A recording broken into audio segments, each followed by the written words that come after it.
Hi everyone, welcome to my stream.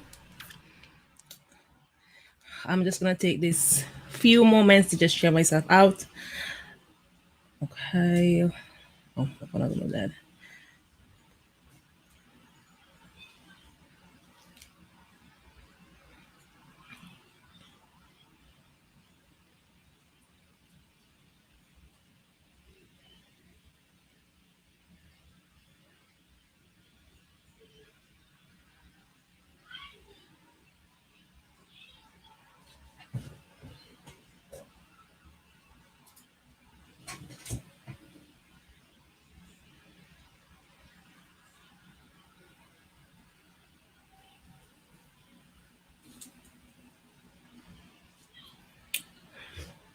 Sorry. Hi, if you just joined us, welcome to my live. Thank you so much for being here. Sorry. I am just sharing myself out. If you have the ability to share me out, please do. I'll appreciate it.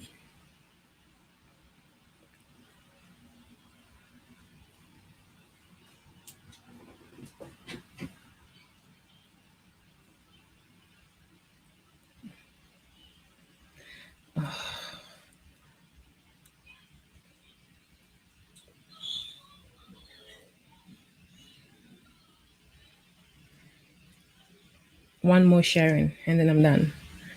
I shared it on Facebook already, but I just need to update that. Oh my god, I'm sweating. Sweating.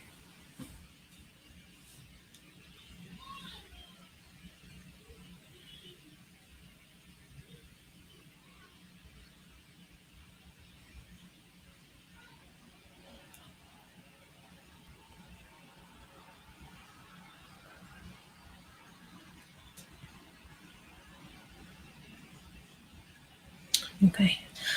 Hi everyone, welcome to my live. As you can see, looks like there's no one here yet, but let me see if oh, it's still there. Okay, it's still there.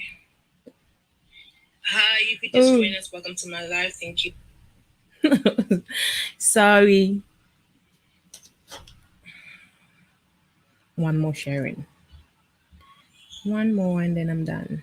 For real this time. Hey Kanidra, welcome to my live. Thank you for being here. How are you doing this morning?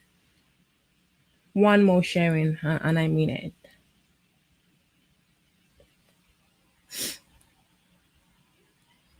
How come? How come you're not? So much for being.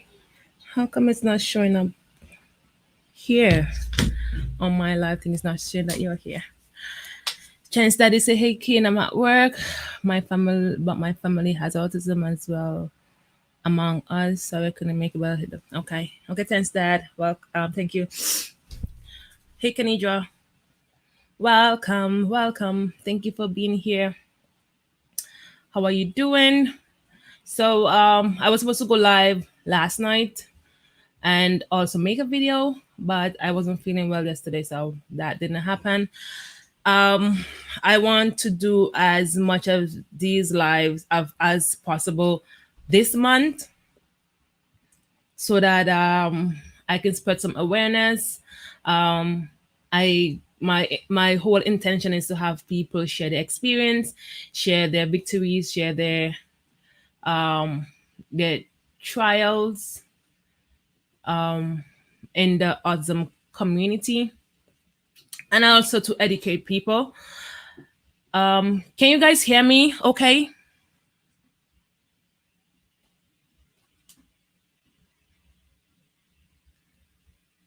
What about you? Use the phone and check. In here. Okay.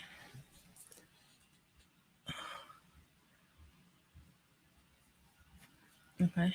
Yeah, so that is the main purpose of these lives. Hopefully we can get a few people to join us, and so that we can, you know, just spread some awareness and education when it comes to autism.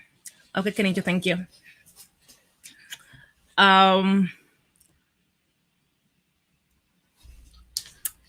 I need to message someone.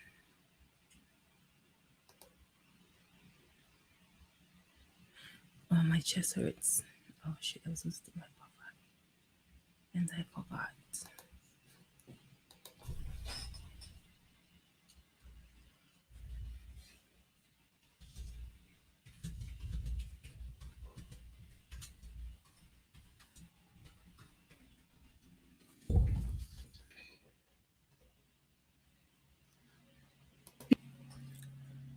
I've worked with kids with awesome. They are awesome kids, Kenidra. They are awesome kids. Oh, the stream. They are really really awesome. They are awesome really kids, Kenidra. awesome. They are awesome kids. Um, Oh, the stream. I've worked with I don't know if I they are like it. really, really I'm gonna awesome. s- I'm gonna start talking. If anybody else join, Um, then I guess I think I've worked with I don't know if I they are like it. really, really I'm gonna awesome. s- I'm gonna start talking. If anybody else join, then I guess I think I've worked with I don't know if I they are like it. really, really I'm gonna awesome. I'm gonna I start never talking. said If that. anybody else join, then To make your love because obviously you didn't hear it.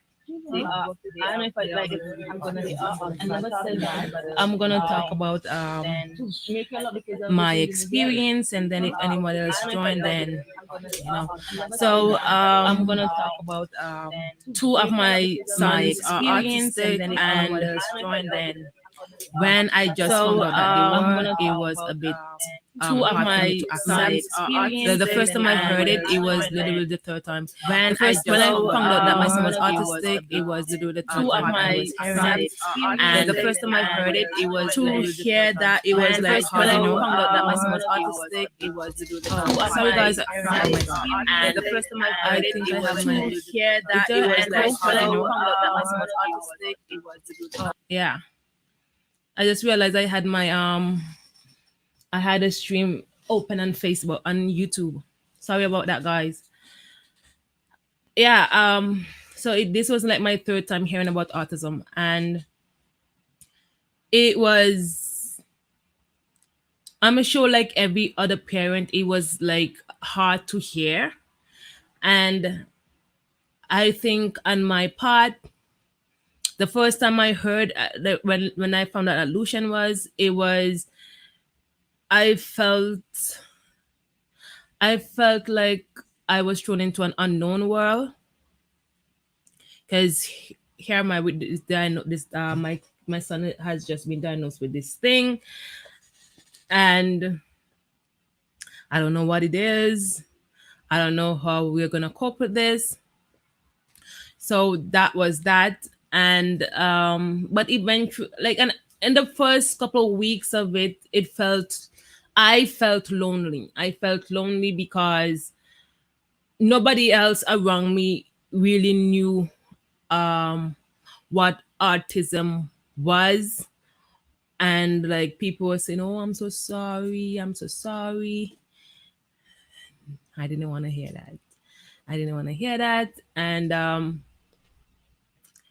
eventually I was connected with agencies, and I did and from my own research, and then from him teaching me, it got better. It didn't get easier, it got like more manageable. He didn't really have like a lot of behavioral issues.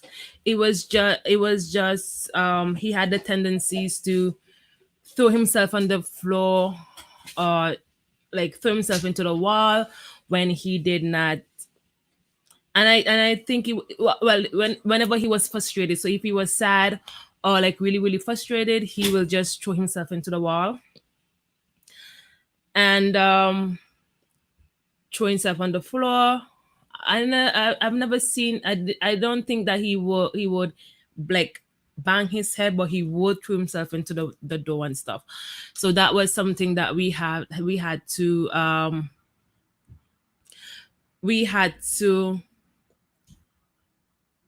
get dealt with like really really early, because he just was not playing when it comes to, and I think too it was just him not knowing exactly how to express what he was feeling at the time. he just did not know what he was feeling at the time, so he just did that out of frustration. But we were able to stop him from doing it, throwing himself on the floor. So that was something that was really hard. There he had some triggering words. He did not like the word no at all. If you tell him no, that was it. That was it. Like there's no getting through to him. So we had to find ways to say no without actually saying no. You know? So um and then when he started going to school and stuff, and then the teachers they start they like his EA, he is EA, she told us, she said, listen, if someone just come into the classroom and just look at the whole classroom, they won't be able to tell that something is that he has autism. So one thing that she told us is anything that he does that makes him stick out, le- uh, make him stop, make him stop. So the twin himself on the floor, that was something that we put a stop to immediately. Hey Jess, welcome to my live. Guys, if you guys come in and I'm not seeing anything, it's just that it's taking a while to show up on the screen. I took some training with kids for autism. Oh yeah, Kenidra, you miss your babies? Oh, my nephew's great but has behavioral problem. Yeah. Um so my like the twin himself on the ground, that was something that Lucian had, but we hastened to stop. So something that else that he would do, he would like flap his hand, and it's called stemming. And I think it's a coping mechanism. So he will flap his hand like this right when he's happy. So and make like he would hum when he was happy. He would hum and like flap his hand. So we kind of made him stop doing that too, because like that would make him stand out, right? If someone have to see him doing that, they would think that I try to change himself, but don't know. I try to let myself to try to tell myself he's trying to express himself, but I don't know how. Oh no, the head banging. No, we stopped that. He didn't really just bang. He just threw himself in the door, which could potentially hurt him, right? So we just had to make him stop doing that. And yeah, that was something that he used to do. Um Arim, on the other hand, he's still, and even to this day, he is able to express himself, but he does so loudly. Like for example, last night they are on their computers, right? And then they start crying. Arim start crying, and he's yelling at Riley. Him and Riley, they're always fighting. They're always clashing head. I don't know why. Riley's 4, Arim is 7, but they're always fighting for some reason. And I wonder. 1 second, guys. 1 second. 1 second, okay? I just want to do something that I forgot to do.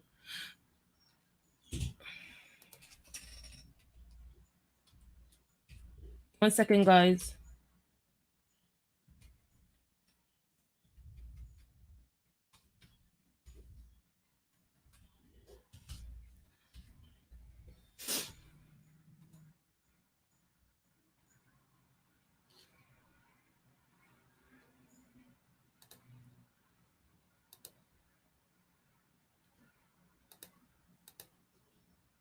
One second, guys. Give me 1 second.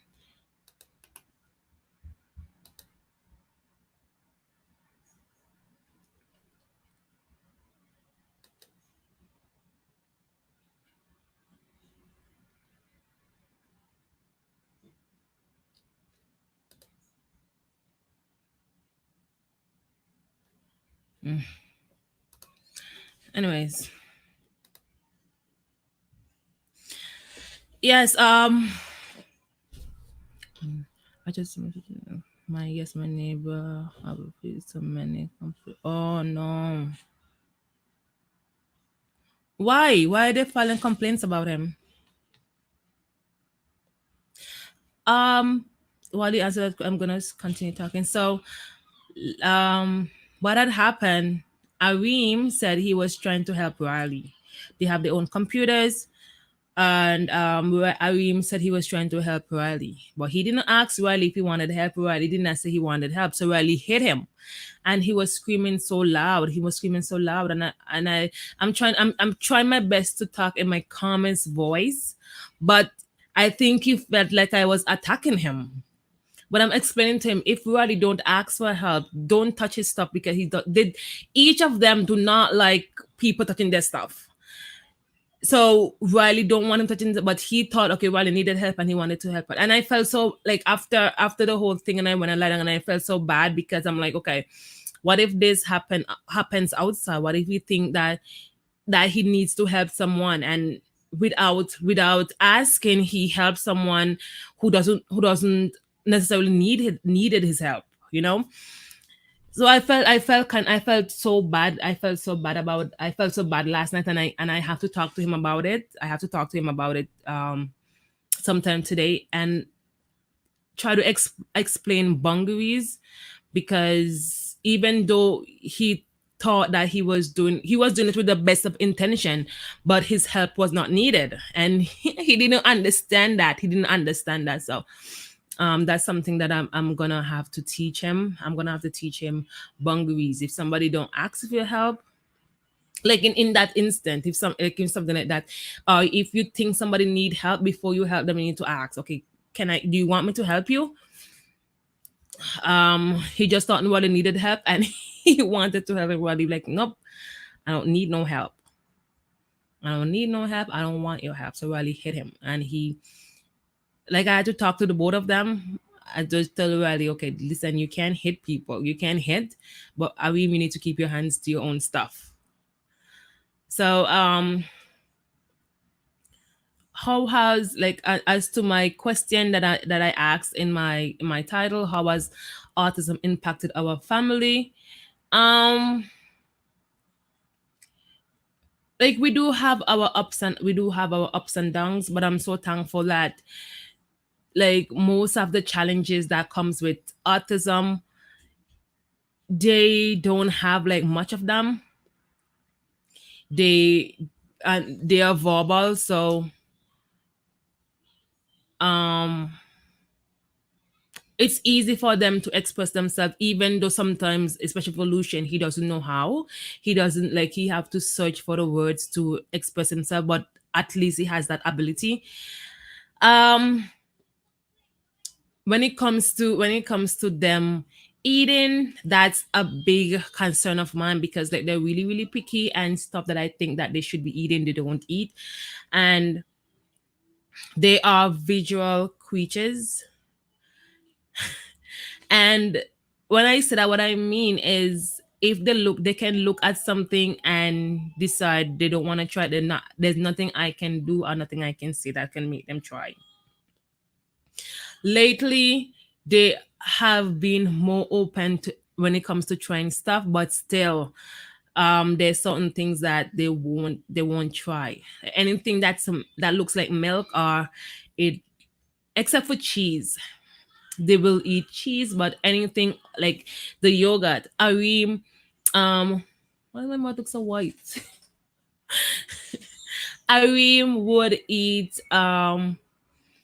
drink a little yogurt. I bought some little yogurt drink that we have over here called Yap. And I bought some because I had coupons for them, so I was getting them for free. So I bought some of it. And I came home and I was sitting on the floor and I was drinking one. And Arim says, "What are you drinking?" And I say, "This is a yogurt drink." And I say, "Do you want to try it?" And he took it and he drank it. And I was like so happy. I'm like, oh my God. Like, and I know it doesn't seem like a big deal, but it is. Like, for him to take milky substance and drink it, and like say it, oh, this is delicious. that was like a big win. A small, it was a small victory. I don't know if you guys are typing. I'm gonna check on my phone because I know sometimes that this thing. What is what? Why are my devices acting up?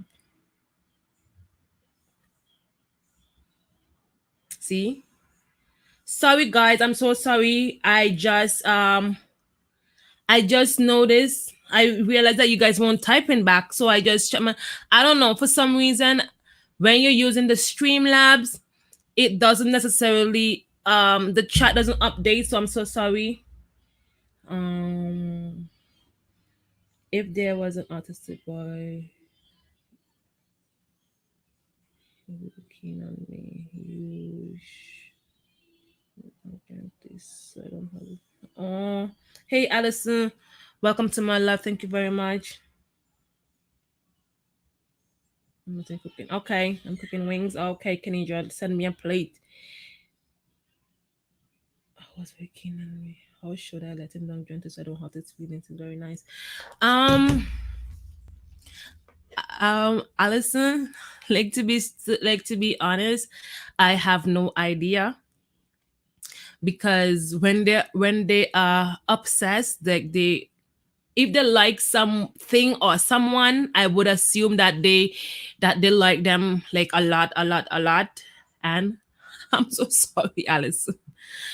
I'm not even sure how. I'm not sure. Maybe try explaining to him, because I know that when I try to explain stuff to my children, they kind of get it, and they even though sometimes they don't understand, they they listen to what I'm saying. They listen to what I'm saying, and they kind of you know. So maybe talking to him about it and like see where that goes. Yes, so the whole eating part, I'm talking about my yap. So I am drunk yap, and like I was so happy, so I keep buying them. But lately he haven't been he haven't been drinking them. So like for the time that it lasted, like I was really, really happy. So anything milky they won't try. So Arim won't eat meat except for chicken nugget and sausage. For when it comes to fruits, Arim would eat banana. I got them to eat a slice of apple, but they won't eat more than a slice, and they were only eating it because I asked them to, and I said, okay, there is like you have to. Everybody else is eating a slice of apple, so you need to eat it. But any other things, like I have some pineapple in the fridge that I'm gonna try to see if they're gonna eat some pineapple. I'm just gonna give them like really small bits. The milk. So I took them to the doctor. The doctor was explaining to them that you guys need to you guys need some form of calcium, and milk is a very good source of calcium. So you guys should try some calcium. So what I did when I came home, I tried offering them some cereal with milk within the cereal. Lucian did not like he could not eat it. He didn't even try. Arim did try to eat it. He did eat some of it, but um you're welcome, Allison. He did try to eat some of it, but he said he didn't like it. So he tried it, but he said he didn't like it. So I know that's not something, and I don't like forcing them to eat stuff that they don't like, because it does is what it does. It frustrates them and it frustrates me. So like there's no win, because if you know someone with autism, they're very stubborn and they're very stuck in their ways. So I have learned to follow their lead to a certain extent. So when it comes to like eating, as long as they're eating something, whether it is junk food, as long as they're eating something, then I'm fine with it. I'm fine with it. I remember when Lucian was a toddler, some days he would go he would go like for the whole day without eating anything, and that used to be so hard, like to just and to know, like I'm thinking, okay, he must be hungry, but I was told when he is hungry he's going to eat. So I to try to offer him a lot of stuff just to see what he would eat and stuff. So um because they are picky, I sometimes have to cook different stuff than what I'm cooking for the family. Even though I do offer it to them, I still offer it to them whether they you never know. I wishful thinking sometimes, I if I cook soup, that's off of the table. They won't eat it. They won't eat it, but I still offer. Every time I cook it, I still offer. Um Lucian eats chicken, but if the chicken looks a kind of way, so if it's like he'll eat the stew chicken. If I like brown rice stew it, he'll eat that. If I curry it, he'll eat that. But um some time ago I baked some chicken, so I oven roasted the chicken. And so because it had the skin on and it looked different than when it's either curry or stewed, he he didn't understand. He said, "What is that?" I said, "It's chicken." He said, "It doesn't look like chicken." I said, "Taste it." So I had to take the skin. I had to take the skin off, and just put it in, like shed it shed it a bit. And he had some of that. He had some of that. He'll eat rice. I got him to eat some rice some time ago, but different from that. If so, let's say I'm cooking something else, I need to cook their stuff separate. I have to be mindful. Even though Lucian eats rice and chicken, I can't put gravy on. I can't put gravy on. I can't put gravy on at all. Um, I really want chicken because he says it's a living thing, and I shouldn't be eating chicken because chicken is a living thing. Um, I got Lucian to eat a boiled egg. He used to eat them before, but afterward he stopped. But he eats boiled egg now, so that's good. The biggest challenge is when they stop eating something that they like eating. I guess sometimes they get tired of it, and sometimes they don't want it anymore. So that is like a big, big issue when they stop eating something that they liked, or they should like. That's the issue. So I have to try come up with new things, try to come up with new things for them to try. And sometimes like, because now I know what they like, right? And if for some reason they stop eating hot dogs. Hot dogs is a staple. That is one food I have to make sure that I have in my house at all times. Hot dog, everybody eat hot dogs. I see. I when it comes to if the hot dogs, they'll eat hot dogs. I mean, Lucian don't want ketchup on his stuff. He don't like ketchup on his stuff. So if for some reason we go to he has McDonald's and he's eating the fries. Hey Q, welcome to my life. Thank you for being here. How are you? I am doing okay. Thank you for coming through. I appreciate it. So let's say he has fries.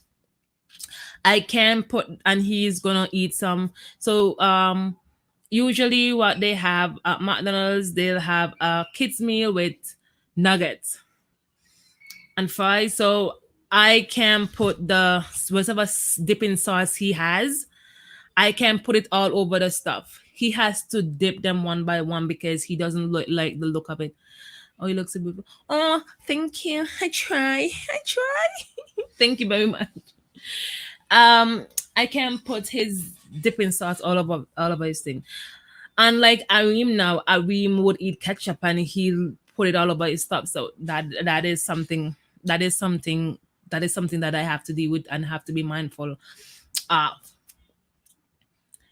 Um Sometimes when they put their clothes on, there are certain textures that they don't like. So if for some reason they don't like tank tops, So if I buy them a vest, or if for some reason there's some tank tops on sale and I buy some, I shouldn't, because they're not gonna wear it at all. It doesn't, and I have no idea why. I have no idea why. If the top is to here, they're trying to pull it down. They're trying to pull it down, and eventually they take it off. And I don't know why. I don't know why. And then certain textures they don't like. Certain so, and I that's something that I don't understand. If I put if they put a top on, it could be the slightest, like, even as a piece of thread, or that thing that the tag is attached to the clothes with. If there's even the slightest piece of that um attached to their clothes, and especially Lucian, he's really, really sensitive when it comes to stuff like that. I'll see him fondling with his clothes. I'll see him fondling. If there is he was putting on his socks one day, and he keep fondling with his socks. He keep fondling, and I'm like, what's wrong with the socks? There's nothing there. I felt it, and there was nothing there, but he still keep fondling with his socks. And when I took the socks off, it was just a little tiny bit of that tack thing in the socks, but he felt it. And nope, he didn't wanna wear it. So those, like, I have to be extra like, I have to be extra careful. I have to be mindful.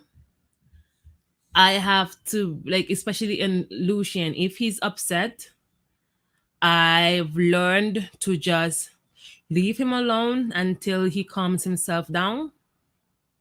Leave him alone until he calms himself down, and then I address him. I don't like talk to him when he's upset, because he just shuts down, and that's that. So that is something that I have learned. I have to be patient. Oh, I have to be so patient. I have to be patient. I have to be mindful. Um so even when it comes to stuff that they drink, solution, he likes orange juice. He likes orange juice. So if for some reason I buy a different brand of oranges, the same oranges, and I have to try to explain to him, Lucian, it's the same thing. It's the same thing. It's just in a different bottle. And he won't believe me until he tasted. So this week I bought Tropicanas, and he does drink Tropicana orange juice, but just now it's in a big bottle. It's in a bigger bottle. And he has to say, "What's that?" I said, "It's orange juice." But he had to taste it first. I bought Oasis the week before, and he says, "What's that?" I said, "Lucian, it's orange juice. It's just Oasis." He had to taste it first to make sure that it's the same thing. He had to taste it just to make sure it's the same thing. So Lucian likes orange juice, and that's the only juice he'll drink. Not sure what is it about that, but orange juice is the only juice he'll drink. Arim, on the other hand, he will drink other juice, but if he tells you he wants the purple juice, which is grape, you have to find the purple juice. And if he says he wants red juice, which is like a tropical fruit punch, then that's what he wants at that time. Arim don't mess with pop. Lucian does drink pop. Arim don't mess with pop, and Arim likes a lot of water. So I have to cater to, like, it's like I'm a restaurant, and I need to cater to my clients.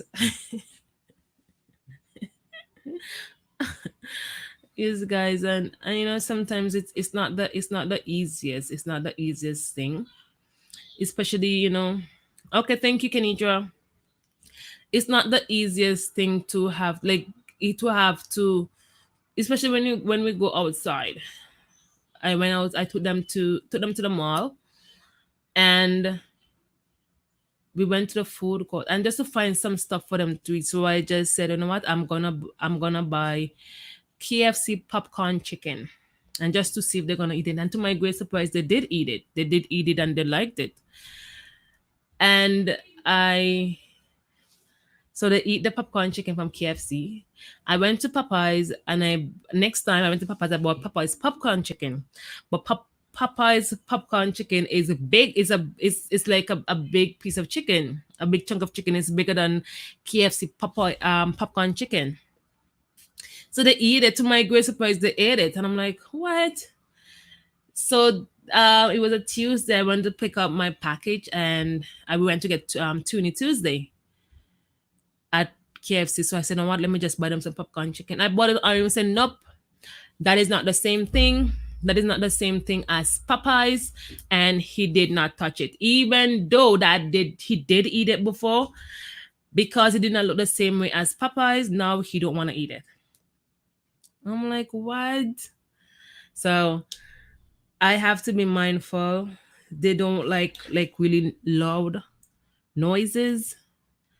So if we go to the mall and we have to use the washroom, and you know those the washroom, the toilets that flush automatically, those are like those are like a dead no, no, no, no, no. They don't like it at all. They don't like the because it just flushes. Like, it doesn't even give you a warning that's gonna flush. It just flushes, right? So they don't like that. They don't like the loud noisy solution. Well, if you don't like a loud noise, he'll cover his ear. Arim does the same thing as well when they don't like a loud noise, and they don't really like being outside. They like their homes. They like their homes a lot. If for some reason I take them, if like we have an appointment and I say, you know what, let me just pass at the store and grab something. I'm just like, when are we gonna go home? And I say 5 minutes. Best believe me, when the 5 minutes is up, or when you think the 5 minutes is up, it's like, is the 5 minutes up yet? And I'm like, yes. I mean, we just need to just get this one more thing. Oh my god, this is what he says. Oh my god, this is gonna take so long. He tests my patience. That one, I mean, he tests my patience a lot. He tests my patience, but I um I am so thankful for them. I am thankful for the individual that they are. And they say, if you met one person with autism, you met one person with autism, because they don't, like, even though they have this, they may have like similar um strength and weakness. There's no two of them that's alike. There's no two of them that's alike. So they say, if you met one person, you met one person with autism, because like you can't say, oh, I met two of them that exactly like, nope, you can't. They have different. Okay, for instance, my boys, Arim is more quiet. Lucian is more quiet. Arim is more open to talking and stuff, and he'll interact with people. He'll ask question. Lucian would ask question too, but sometimes it's just like he can't be bothered. If their cousin come over, Lucian won't even pay them no mind. Most of the times he won't pay them no mind. Arim will say, hey Zane, hey Zara, hey Omar. Lucian, no. um if their mom came over and say, you can say, hey Auntie Lisen, but most of the times it's like Lucian, he's just so laid back. He's just so laid back. They're both into computers though, but even though they play the same game, they play Roblox, but they're interested in different aspect of it. Lucian is more into the vehicle side of it, so he'll either be a bus driver, he'll be driving the trains. Arim, he will be more into just walking around, talking to people in the game. There's one where they can have babies. They could be parents. So he he likes to play that one. Um, rarely you'll see them like playing the same thing. They might be in the same game, but they're doing completely different things. There's this oh, thank you, Daddy Shark. Oh my god, you're making me blush so much. I try. In this situation, we have to try to make ourselves to develop ourselves now and then, right? Develop ourselves now and then, because Roblox, Roblox, Daddy Shark, and the babies are so annoying. They cry so hard. Roblox, yeah. So they have this animative game. I think it's a coding game called Scratch that they plays. And so like they could make their characters, and they can make their characters do stuff. Yes, Daddy Shark, they cry so hard. And I'm sometimes, I mean, what's wrong with your baby? And he say his baby song. I says, so feed him. Why you have him crying so much? And the babies are in their crib. Somebody can steal their baby and stuff like that. But yeah, so they like do that the scratch game. Like they're so good at it. So you can make something, and then you can give it commands to do, so that you can make it appear like if they're running and stuff like that. And they do that. How they knew to do that, I have no idea. How they found the game in the first place, I have no idea. But that's one of the things that they love. They're into computers. And they're into games. Okay, okay, Kyo, thank you. So let me see what else. Um they can get very, very obsessed about stuff. They can get very, very obsessed about stuff. When Lucian has always been into cars and stuff.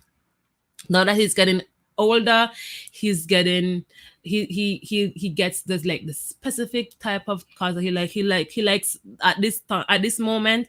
He like fast cars. So he like the Lamborghinis and the Ferraris and the Toyota, whatever. And there's this one that he says is his favorite car. I can't remember which one he says is his favorite car, but he's into that, and he'll tell you the specs. He'll tell you what fuel they use. He'll tell you he'll tell you he'll tell you a lot of stuff about the cars. And that's what he does. Like he go and once he likes something, he'll go and he'll research it. So a few years ago, he was into the TTC buses and the trains and TTC trains. So he likes he when he said about we're going outside and he can take the TTC bus. He absolutely loves it. And his teacher, when he was in grade 1, his teacher said that she noticed that he's always by the window, and she didn't understand why he's always at the window. From the window, he can see the road, so he can see the buses. So I told her, I said he's looking at the buses. And then she said, you know what? I've learned so much from Lucian. Now, whenever I'm outside and I see the buses, I keep checking for the numbers, because Lucian tell me which numbers you have to take from Drain Street, what the bus is, 35 or 193, the express solution. That's what, and she used to encourage him to talk. So those are the stuff that he likes. So those were the questions that she was asking him about the buses and stuff like that. Arim. So Lucian is into cars and stuff. Arim, I don't really think that he is. I don't think he's really obsessed about anything right now that I know about. I don't think so. He likes his computer, so I guess he said, and in his journey, he said he loves his computer. He loves it. So I guess you can say he's obsessed when it comes to his computer and stuff. Evolution, he likes his game. He likes his cars and stuff. So he has these little mini cars that we bought for him. It's only now that he'll allow people to touch them, but before nobody could touch his cars. He didn't like it at all. Okay, I'll sneak back out. I'll see you in a bit. Okay, Daddy Shark, be safe. Um, Only now he'll allow people to touch them. Before you couldn't touch his cars at all. Whenever someone comes to the house and they wanted to touch them, it would be like hell because he didn't like people touching his stuff at all. So that is so how has it really impacted our life? For the better, I will say. For the better, this is life. This is our life. Um and I wouldn't have it any other way.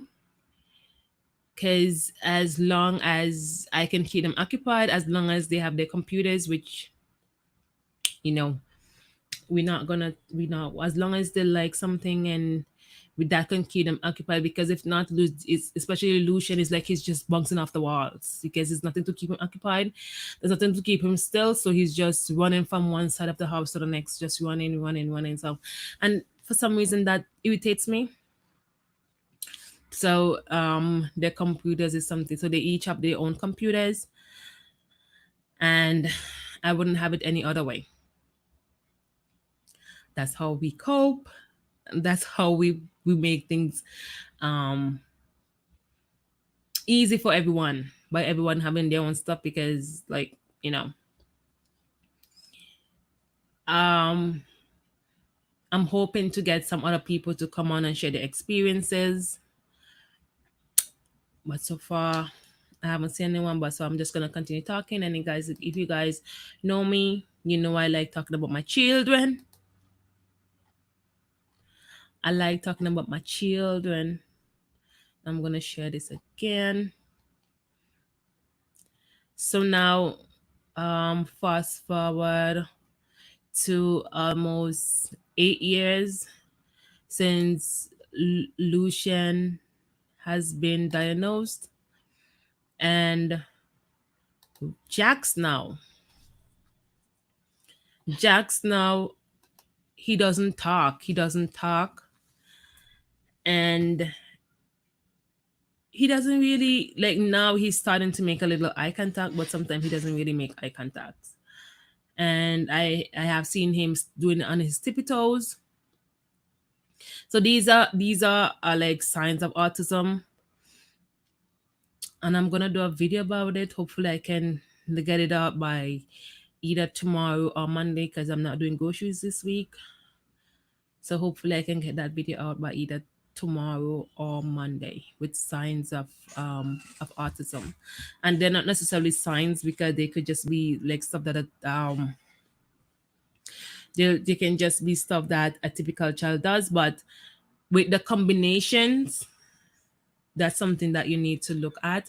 So some of the signs are um, when it comes to limited limited communication, um, lack of eye contact when they don't respond to their names, when they just seems like they're not present. And every parent that I have spoken to who have children with autism, they have noticed it, but I guess a lot of people just put it off to, okay, they just being children. But a lot of people with children with autism, they have noticed some in all cases they have noticed it before they were diagnosed. So lack of communication, um, lack of eye contact, lack of um,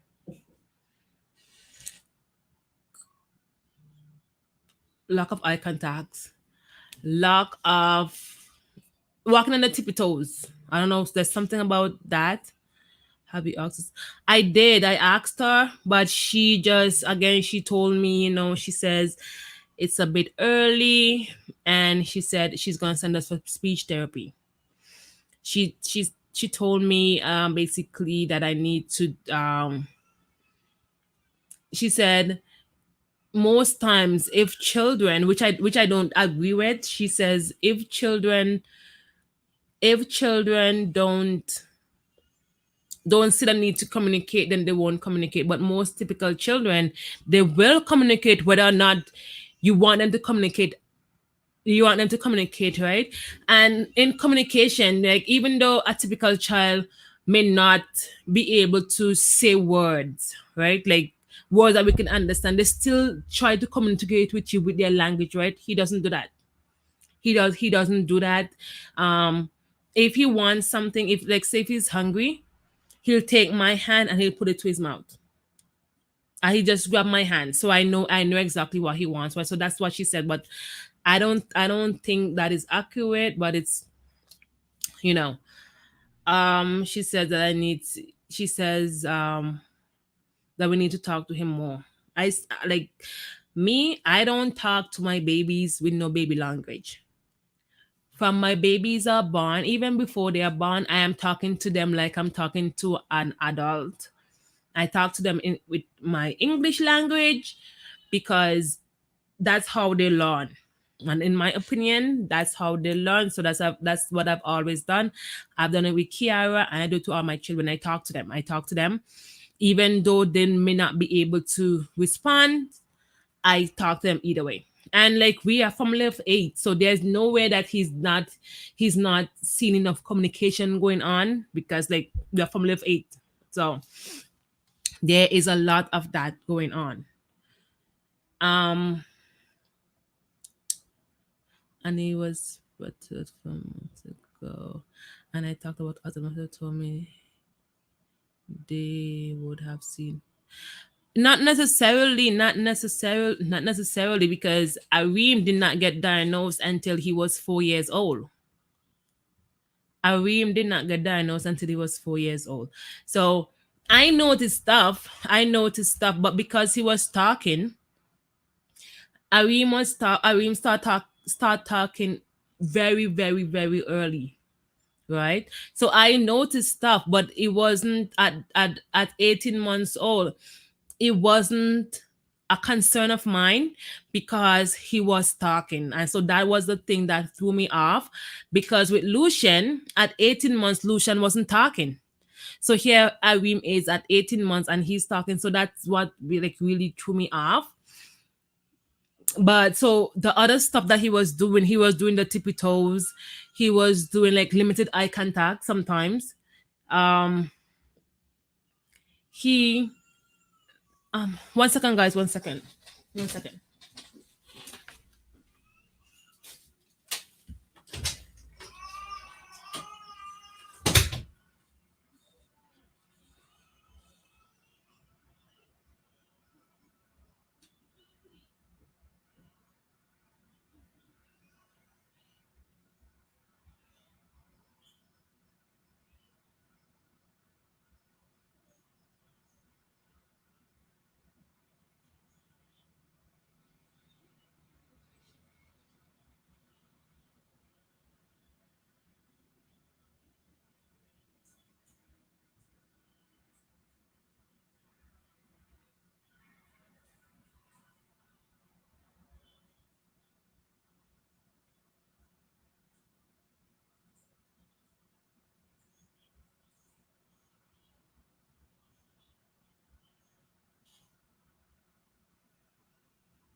I'm back, guys. I'm so sorry. I'm back.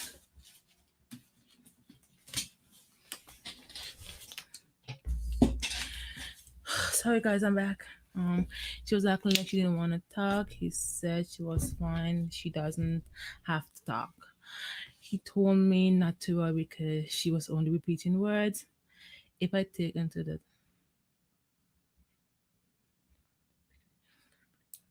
girl I took onto the doctor. Um, with the repetition thing, that was something that we noticed with Lucian. Lucian did a lot of repeating stuff. So if he saw something on the TV, so that's how we know he had the ability to talk. Then he just was not doing it. Sorry guys, I feel like there's something in my face. Um, if he saw something on the TV, he'll repeat it. He'll repeat it. Um, if we ask him a question, he'll just repeat what we say. So that was something that Lucian did. Um, Jax now, Jax, he doesn't try to um he doesn't try to. One time his dad called. When his dad come from work, he says, buddy, buddy, buddy, buddy, buddy, buddy, buddy, buddy.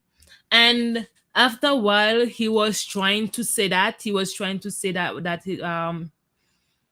he was trying to say what his dad was saying, and then he just stopped. So now he doesn't try to say anything at all. The only thing he usually says is mom, and he just says that when he is like really really hungry and when he wants me. So if he's hungry and he wants me, he'll say mom. But different from that, he doesn't say anything. He doesn't say anything else. When he's happy, he hums. He makes his when he's like really happy, he makes that. He steps on his tippy toes, and he stems. I know that he stems when he's especially when he's happy. He stems. So he flap his fingers, he flutters his fingers when he is happy. And that is something. And I have noticed it. We have noticed it. Like his dad was the first one who noticed. I wasn't even paying attention. His dad said, do you notice that he doesn't really respond to his name? And he should know his name because, like, there's 8 of us here, there's 7 of us here, and him, right? So like somebody's always calling his name. So there's no way that he don't know you can't say that he doesn't know his name, because like there's people here who communicates with him.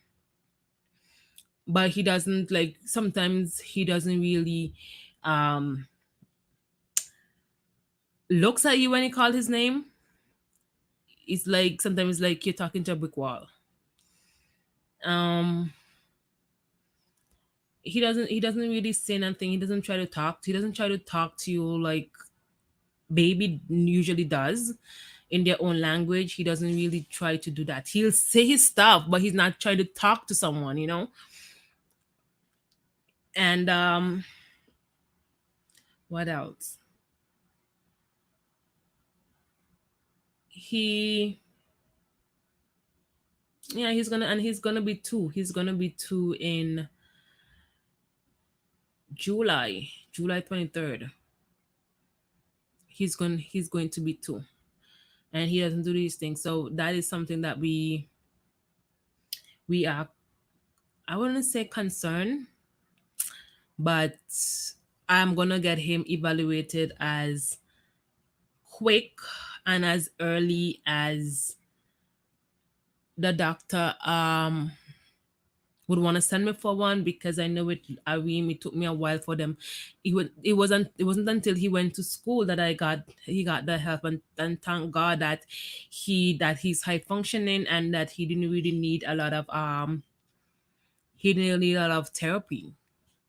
Lucian did some therapy.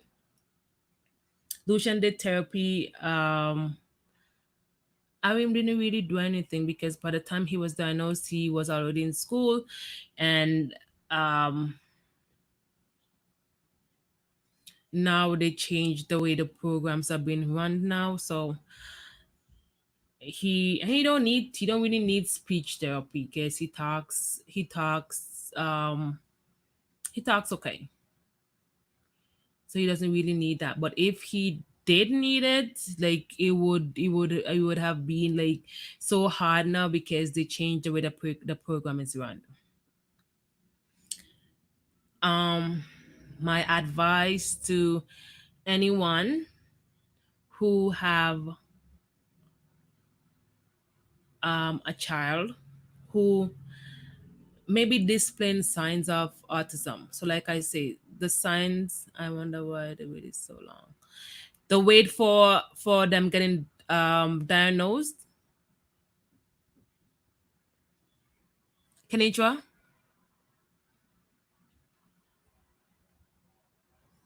I'm waiting for Kenitra to answer, and then I'll go on and say what I was saying. Let me see if she answered already.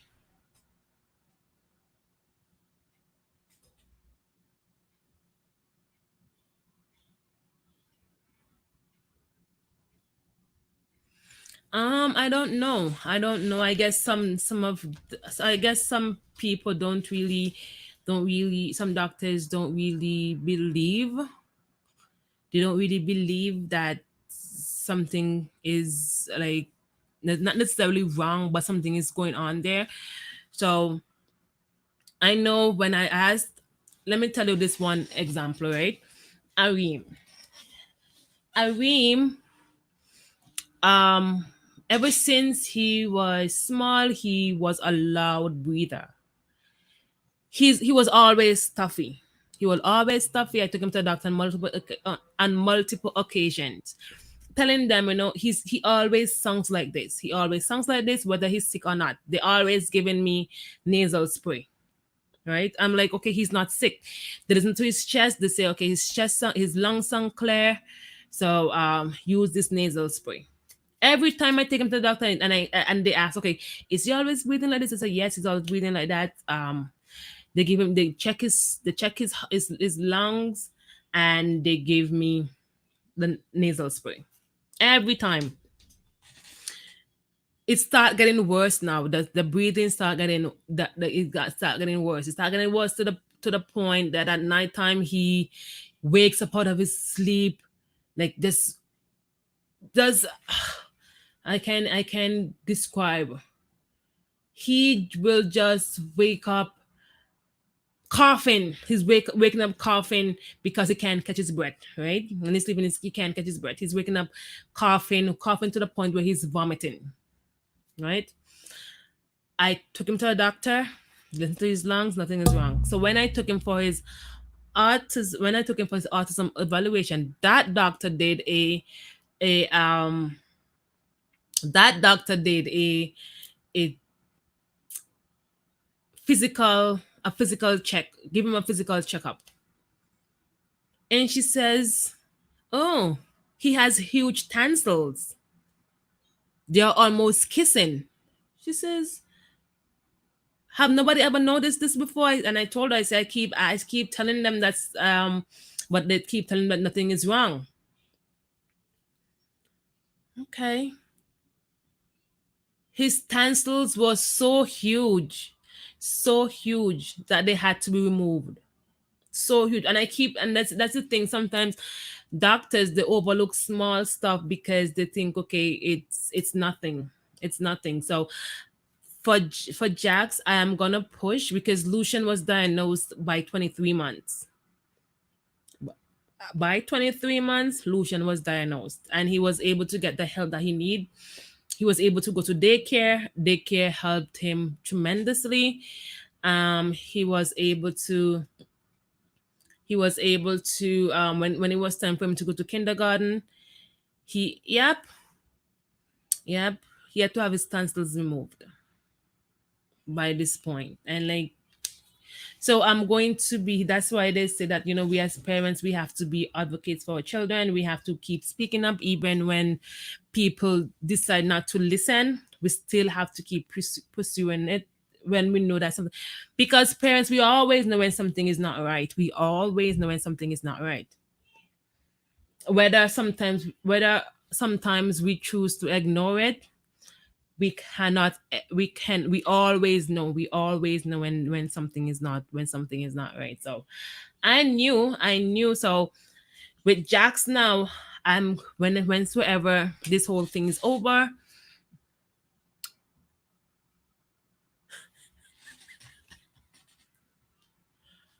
Seriously, Toya, didn't I speak to you this? Didn't I spoke to you this morning? You guys are so needy, man.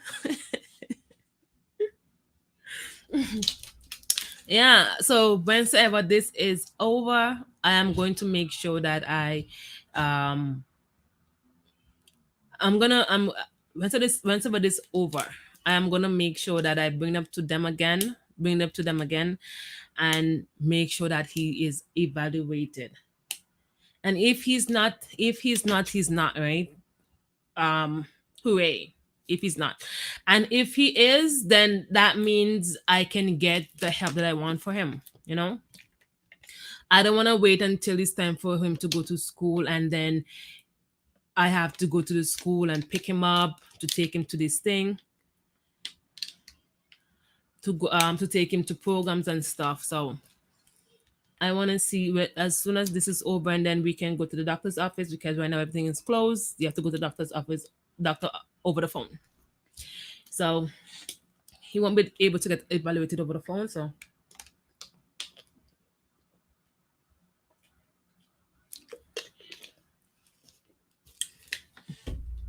my advice is to everyone: if you see your child, and I know I keep trying to to put out the signs of autism. So the signs of autism are, some of the signs are, and your child may not have all of them, but it's just something to just keep. So I say, how is everybody keeping? I'm keeping fine. How are you keeping? Did you go to the store? So signs of autism is lack of communication. So they could be non-verbal, and even when they're verbal, it's like the way they should be communicating, they're not. Lack of eye contact, walking on tippy toes, stemming. So stemming could look like anything. Stemming could look like them turning over a car and spinning the wheels and looking at it. Stemming could them like anything with wheels. They're fascinated with moving stuff for some reason, and this is with all autistic children.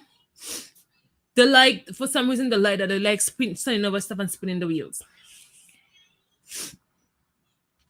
Um, it can be them being really obsessed with stuff. I know that our children can be obsessed with stuff, but the autistic children, they are more like when they're fascinated about something, like you're gonna know.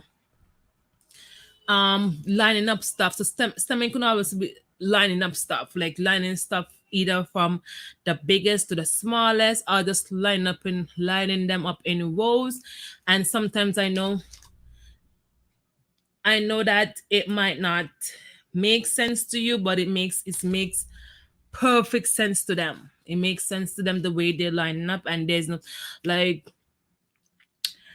I remember one summer, and it was so hot pollution. He was lining up the cars, but a kid I was watching his cousins, and they would go and they would just mess his lines up, and he would just lose it. It was so hard for him. That summer was so hard for him because he wanted his order, and then the people would mess his order up. So he wasn't into that at all. Um, most of them are picky eaters. Children who are reluctant to change. Um, and they're very precise. They're very precise. If they say they want a yellow cup, they want more than a yellow cup. Don't try to find a blue cup for them, because they're not gonna take it. They're not gonna take it. Let me see what Google says about some signs.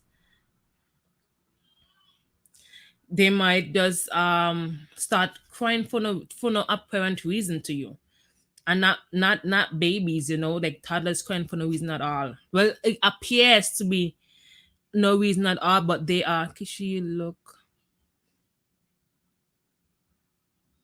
What? Girl, leave me alone. This is my autism awareness. This is my autism awareness out there and bright. This is my autism awareness thing. Go away from here.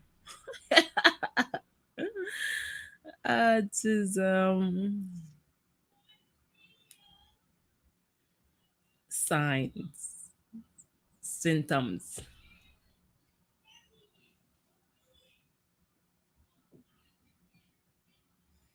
Okay, let's see what this says. And this is from,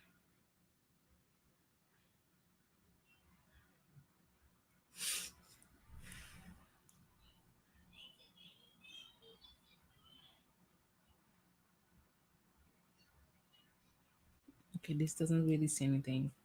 Okay, so it's almost it's other signs. Let's go from WebMD. WebMD says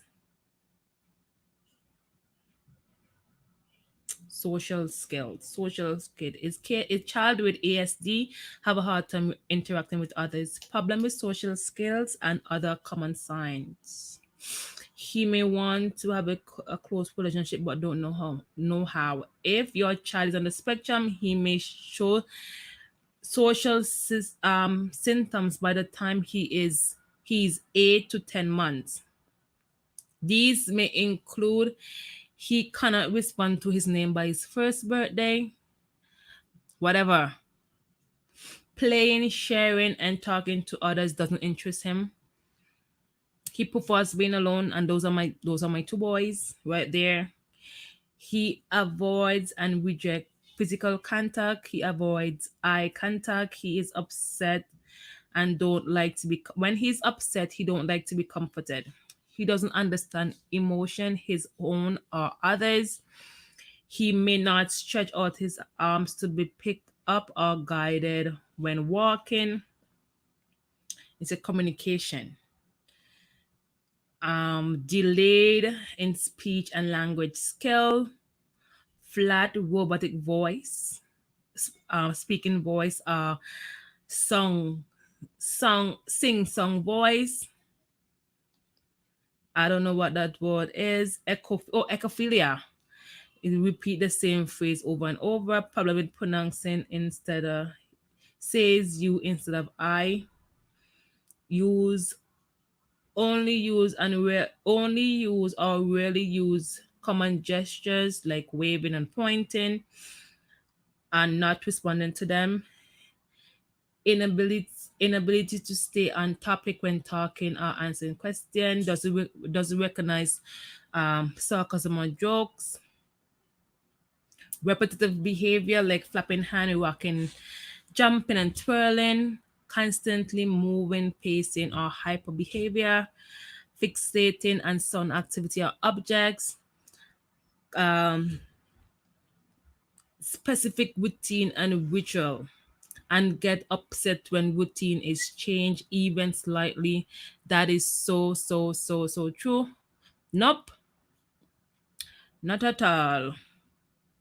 Not taking in part, make believe, play, or imitating other behaviors, fussy eating habits, lack of coordination. They're very clumsy. That is my Arim. In um impulse impulse whatever aggressive behavior towards self and others, short attention span. Yeah, so these are some of the signs and symptoms to look out for. And like I say, we recognize these most parents recognize these symptoms. They recognize them, and especially black parents. Okay, thank you, Kenidra. As especially black parents, for some reason, they do not. They're in denial. They're in denial when it comes to getting their children tested or evaluated. I should say evaluated for autism, and I don't understand why, because being in denial doesn't help your child in nowhere. It doesn't help you in no way, because what I don't understand is if at home you don't see it because to you it's normal. It's what they're always doing, so it's normal to you. But when it's time for them to go to school and their teachers um tell you, okay, I think you need to test, get him evaluated for, talk to the doctor and ask them to get him evaluated. I don't understand why some people would choose not to, because the teachers are with them most of the days, and the teachers, they're gonna notice, right? They're gonna notice. And why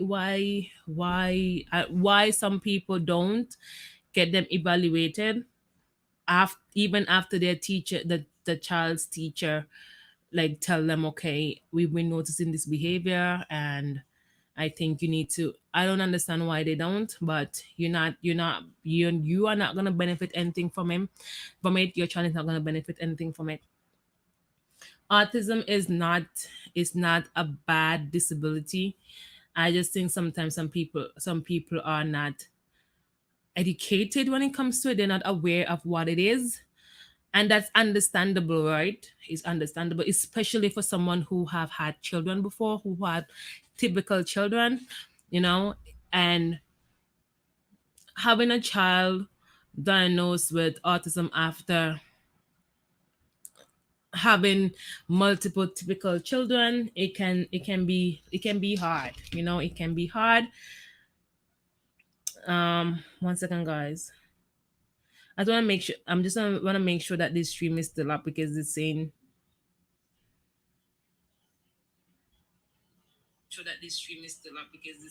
okay. Um. Yeah. So what was I saying? Yes, I understand that not understanding what it is, but refusing to get your children diagnosed because you don't want them to have it, is not going to change the fact that they have it. You know, it's not going to change the fact that they have it. So my my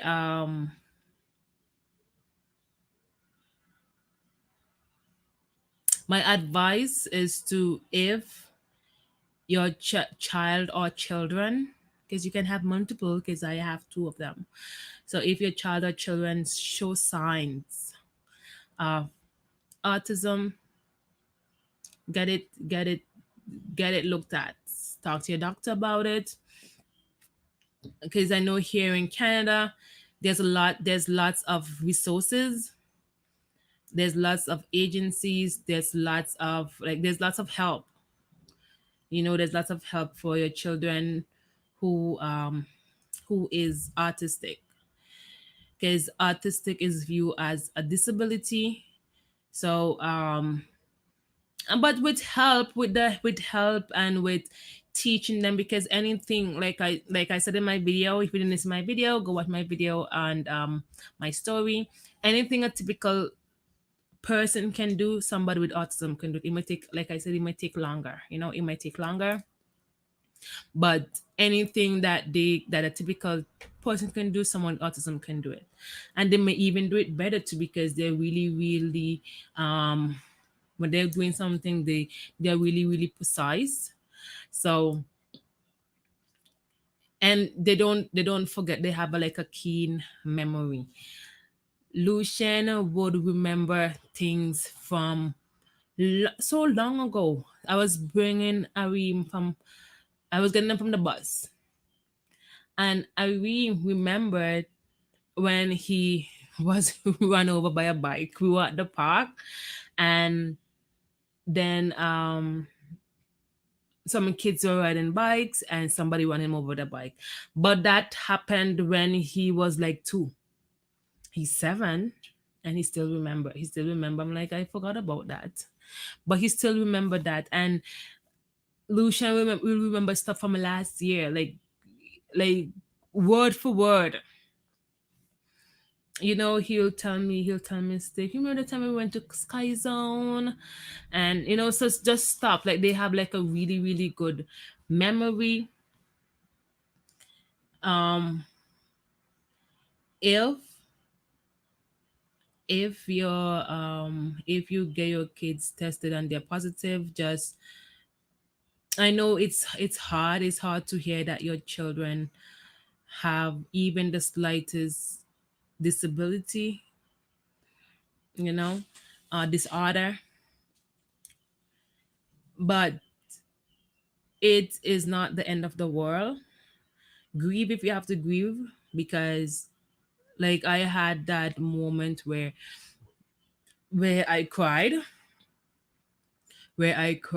and so if you have to grieve, grieve, because and if you need to seek help, if you need to find someone to talk to about it, find someone to talk to about it.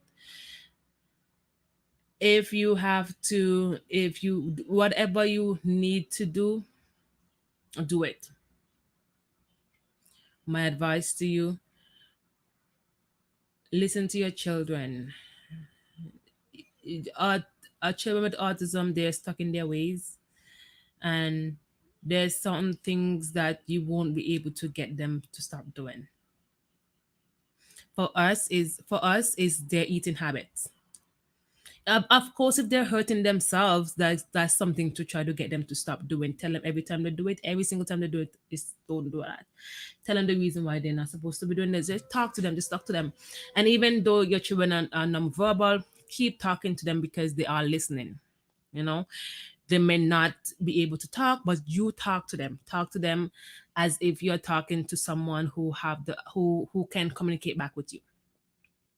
Talk to them whenever you're going to do something. Tell them exactly why you're going to do something. um what I was saying, they're really stuck in their way. So your child may like cars. Don't take the cars away. Do not take the cars away at all. Like, that's just gonna frustrate them. It's gonna frustrate you even more. So don't take the cars away.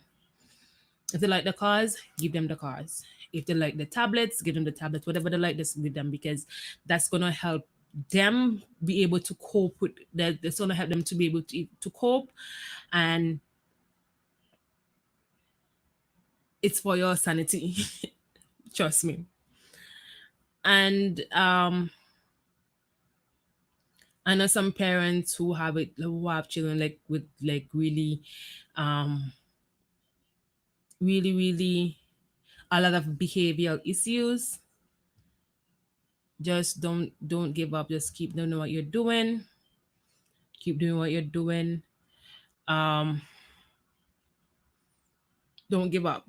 Don't give up on the children. Don't don't forget to always advocate for your children. Be your children's voice.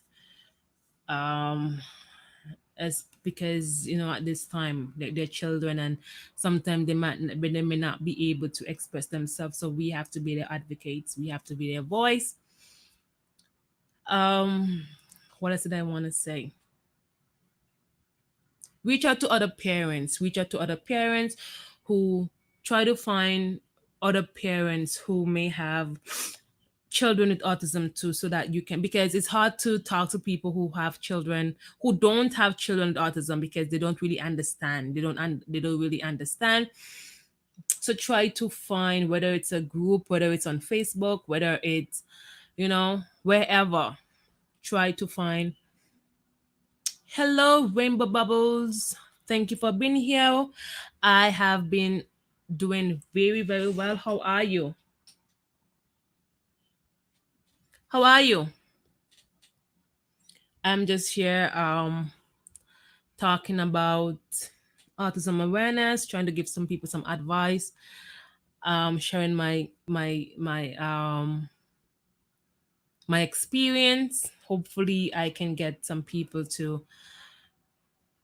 help someone, so that's my main goal of making these lives. Thank you guys who have joined me. I appreciate it. Okay. Okay, thank you so much for being here. Yeah, so try and connect with um people who have other parents who have children with autism, and you know It's because it's easier to talk to someone who's going through the same things that you are going through. It's easier, and it gives you a sense of belonging, a sense of, you're not alone. So if you have the ability to connect with other parents, do so. Try and do your research for yourself. Try and find different ways to do stuff. Make a routine and stick to your routine. We we don't really have like a strict routine, but we do have some kind of a routine in this house. um on school nights, the boys go to bed at 9 o'clock. On the weekend they can stay up a little bit later, and they do understand that. So by 9 o'clock it's like it's bedtime, and that's time to go to bed. Even though sometimes they don't go to sleep right away, like it's bedtime. And so what I did, I have alarm on my phone. So 5 o'clock is homework time. 7 o'clock is supposed to be dinner time. Sometimes we don't get to do it at that time, but and then 9 o'clock is bedtime. So we do it like if they have for some reason they have to go somewhere, I'll tell them, okay, we are going here. And sometimes they want to know why. If we have a doctor's appointment, I will want to know why are we going to the doctor. Most of the time, especially for Irene, he is also asthmatic, so he has to go to the asthma clinic every 3 months. Huh. I need to call him because he should have an appointment coming up. He goes to the asthma clinic every 3 months. So whenever we are going, he wants to know why we're going. Why we are going? Why we're I say we have to go to the doctor. Why are we going to the doctor? We are going to the doctor. If we're going to the dentist, why are we going to the dentist? You're going to the dentist because you have to go clean your teeth. They just want to make sure. So I always make sure that I explain to them, okay, this is why we are going here. And it's just to make things easier for myself and for them, because like the same way that we can be anxious and have anxiety when it comes to certain things, it's the same way with them, with people with autism. So they like order and they like structure. So that is something that I'm encouraging people to do. I hope that these lives on the videos that I the one that I did and those that I'm gonna do in the future will be able to help someone. Um, I'm gonna make them. I'm just gonna continue make them. I'm not sure if I'm gonna go live tomorrow, but I'm gonna go. I'm gonna try to go live because this month is Autism Awareness Month, and I was hoping to get people to call in and do and share their experiences. Hopefully, hopefully, in the future I can that can be possible. Like I had one lady call in on uh Thursday night, and we had a great time. So um I am hoping to be able to do that and have people call in and share the experience. And even if nobody call in and share the experience, I'll just come on here and talk about my experience. And I like talking about my children. My children are my pride and joy, and I like talking about them. And if talking about them can help someone, guess what I'm gonna do? I'm all talk. I am all talk, and I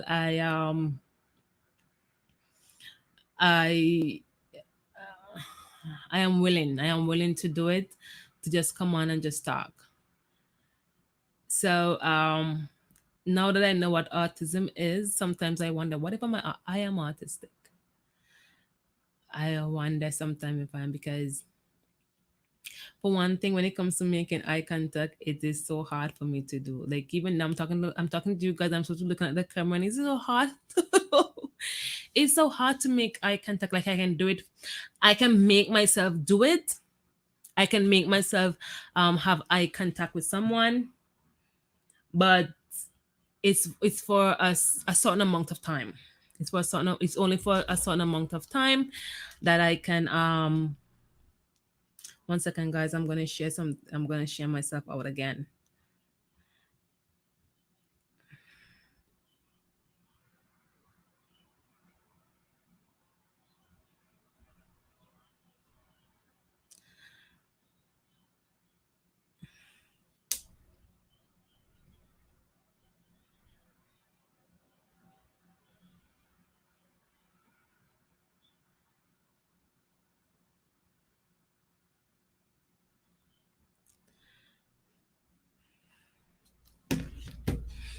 Yes, guys. So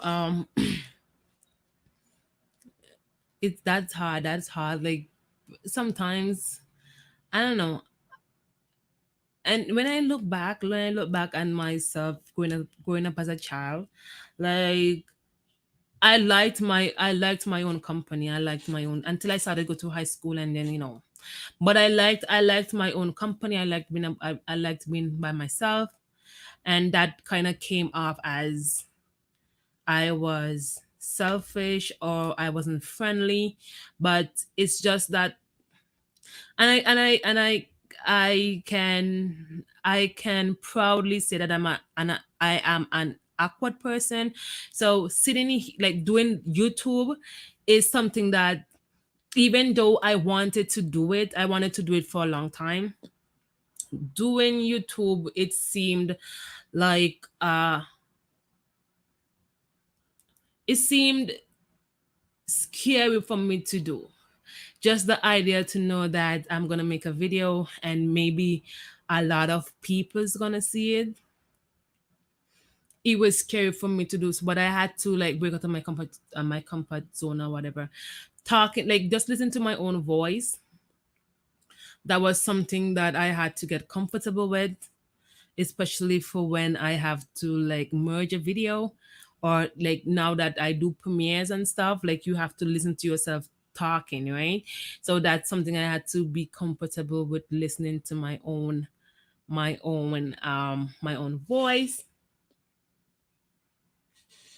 Um I also had to get comfortable just just talking to people, and it wasn't until lately that I have been able to really like express myself to people, because even though it's not a big deal to express yourself to people, to be able to express yourself to people, um I it was hard for me to do. Let's just say it was hard for me to do. At some points it was hard for me to just really tell people how I was feeling. Even sometimes there's a joke that I don't get.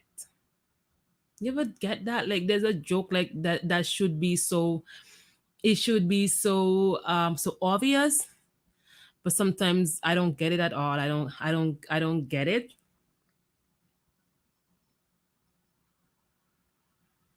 I don't. Hey, hey, the Williams, how are you guys doing? Welcome to my live. Thank you for being here. I'm just talking about autism. This is my little bow that I made, my autism awareness bow. Thank you guys for being here. Yeah, and so now that I know what it is, sometimes I wonder, what if I am? What if I am also? Because there's certain things that I can, that I do. There's certain things that I do that may fit in that criteria. Um, I don't know. When I get nervous, I like to twirl my fingers like this, and I don't know why, but I just do it. I just do it. Um, if there's something like really soft, if it looks like really soft, I have to touch it. There's no question about it. I have to touch it. I have to touch it. If there's like a fuzzy surface, or if something look like really really soft, I have to feel it. I have to feel it. That is something also. Um, yeah.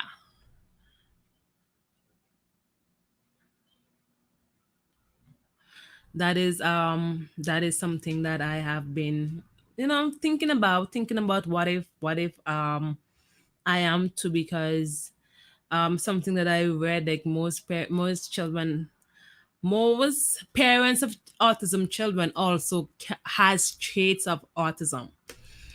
So for me, I can see like certain things that I do that we all have the full enhancing. We all, yeah. Hey brother, how are you? Welcome, welcome, welcome. Share me out on Facebook if you can. Taking on me come live and me share myself on Facebook and reach. You like soy? Let me make sure tell my about you. But I'm afraid about this.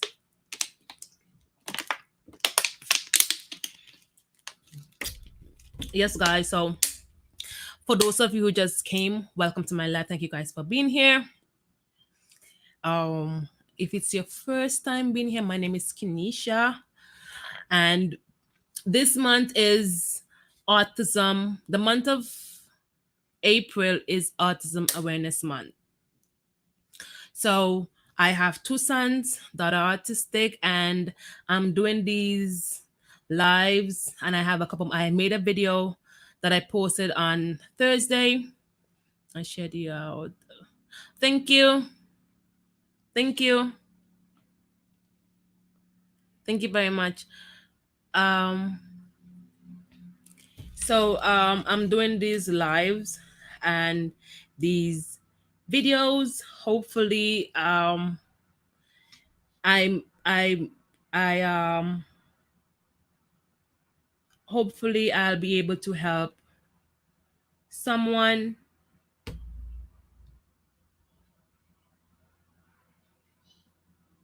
Hmm. Bubbles, you have a lot of views on your videos. I'm not connected to you, Bubbles. I'm gonna put one of your video in my. Oh, I'll just leave it there and then I'll check you out after. Thank you. Yeah. So this is just basically to spread awareness and um spread some education and spread some help to spread acceptance, seek acceptance for people with autism. Um, well, that's my whole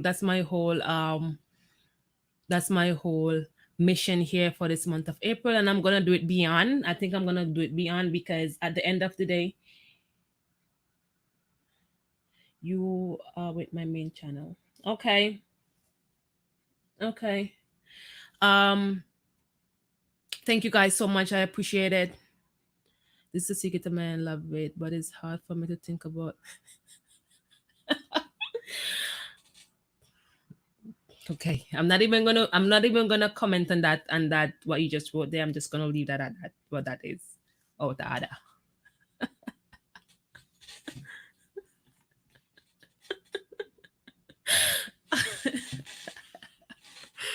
Oh my god, you guys are something else. um my my uh that's this girl just gonna make me lose my focus. Hey uncle, welcome to my live. Thank you for being here. How are you? Thank you for being here.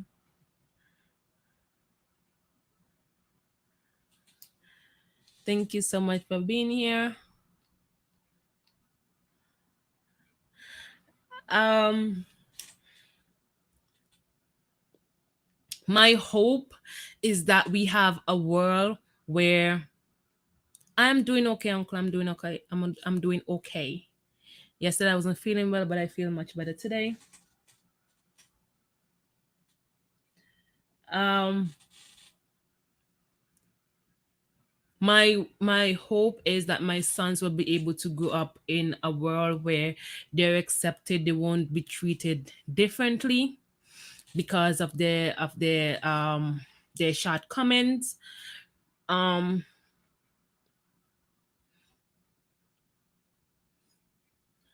they won't be like judged because of the shortcomings. Like everybody would understand, okay, and they won't they won't be treated differently. So I think if people know what they're dealing with, if people are aware what autism is, that they'll be they'll be more sensitive when dealing with people who are autistic. So that is my wish, and my hope is that people would be more understanding. And guys, if there's any question that you guys want to ask me, I would be glad they had the program for them while they did have a program for them while at home. Yes. Well,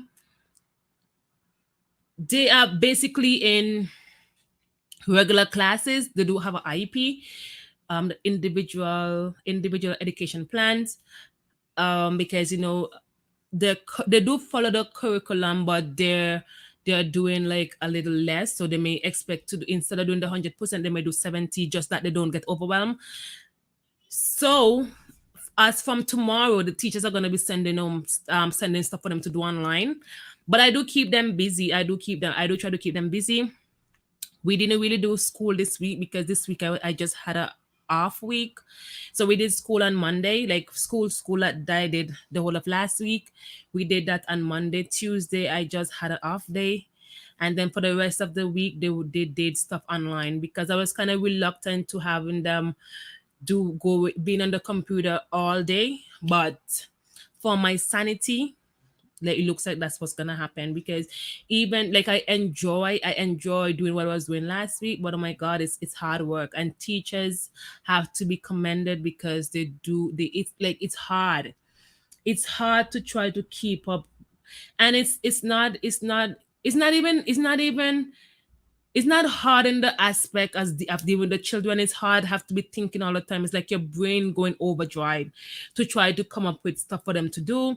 And then it's like I am not really great at multitasking, and that is one of the things. Like when all of them are calling me at the same time, it's like I have no room to breathe, and I think that kind of threw me off. So this week, like and even from tomorrow, the teachers are gonna send stuff, so that's gonna be easier for me, and I'm sure it's gonna be easier for them too.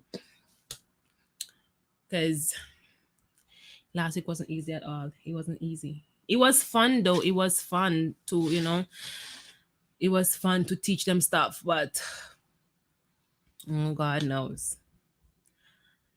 Yes, guys. So, like I said, if you guys have any questions that you would like to ask me, and if I can answer, I'll surely answer. Yeah, I try teaching manners like you come in smart comment. I know. Arim was like, why do we have to go to school? This is not a school. And I say, yes, it's a school. It's homeschool. It's homeschool, so it is a school. Uh, my lip is so dry, and I hope there's a lip balm in my pocket. Yes.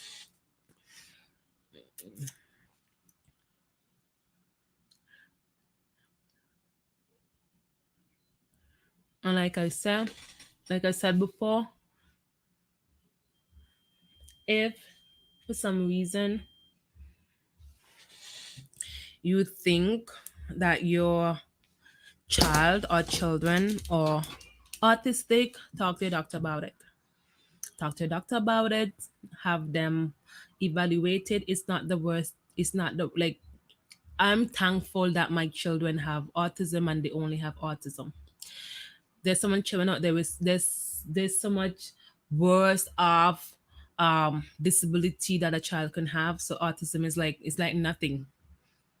He out there with them children out there. He's okay.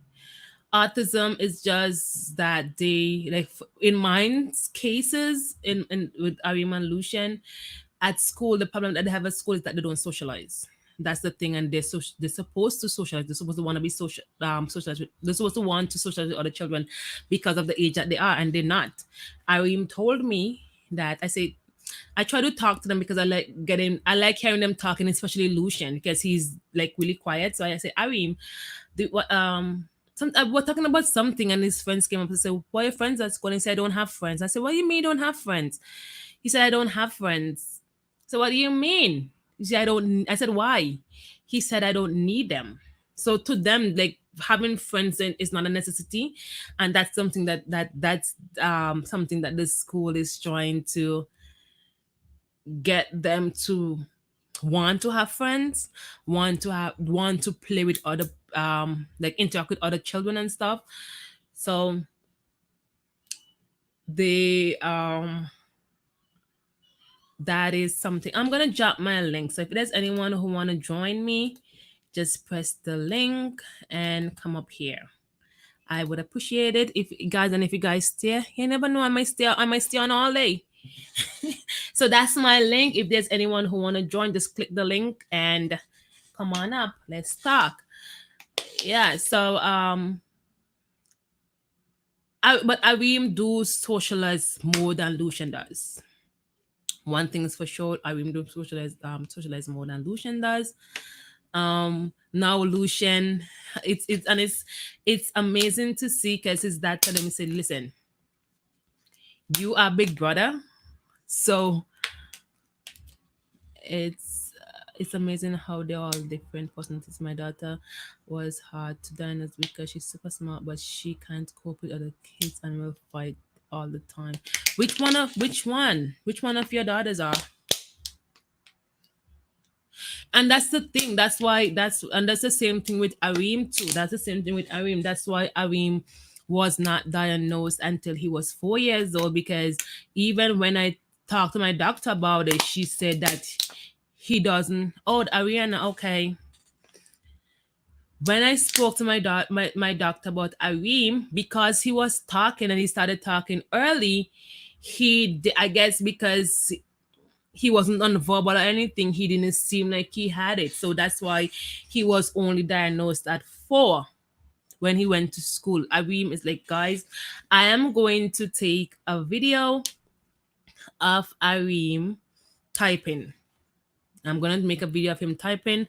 I'm gonna try to do it when he's not watching, because if he knows that I'm watching him, he might stop. So I'm gonna try to make a video of him typing, and you guys can see, like, so he says his and the thing at school, the children notices like when they are like really smart. I remember when Arim was in kindergarten, when he was in junior kindergarten, he was the only child in junior kindergarten that had a copy of books, right? He was the only child, and he was the best reader in kindergarten.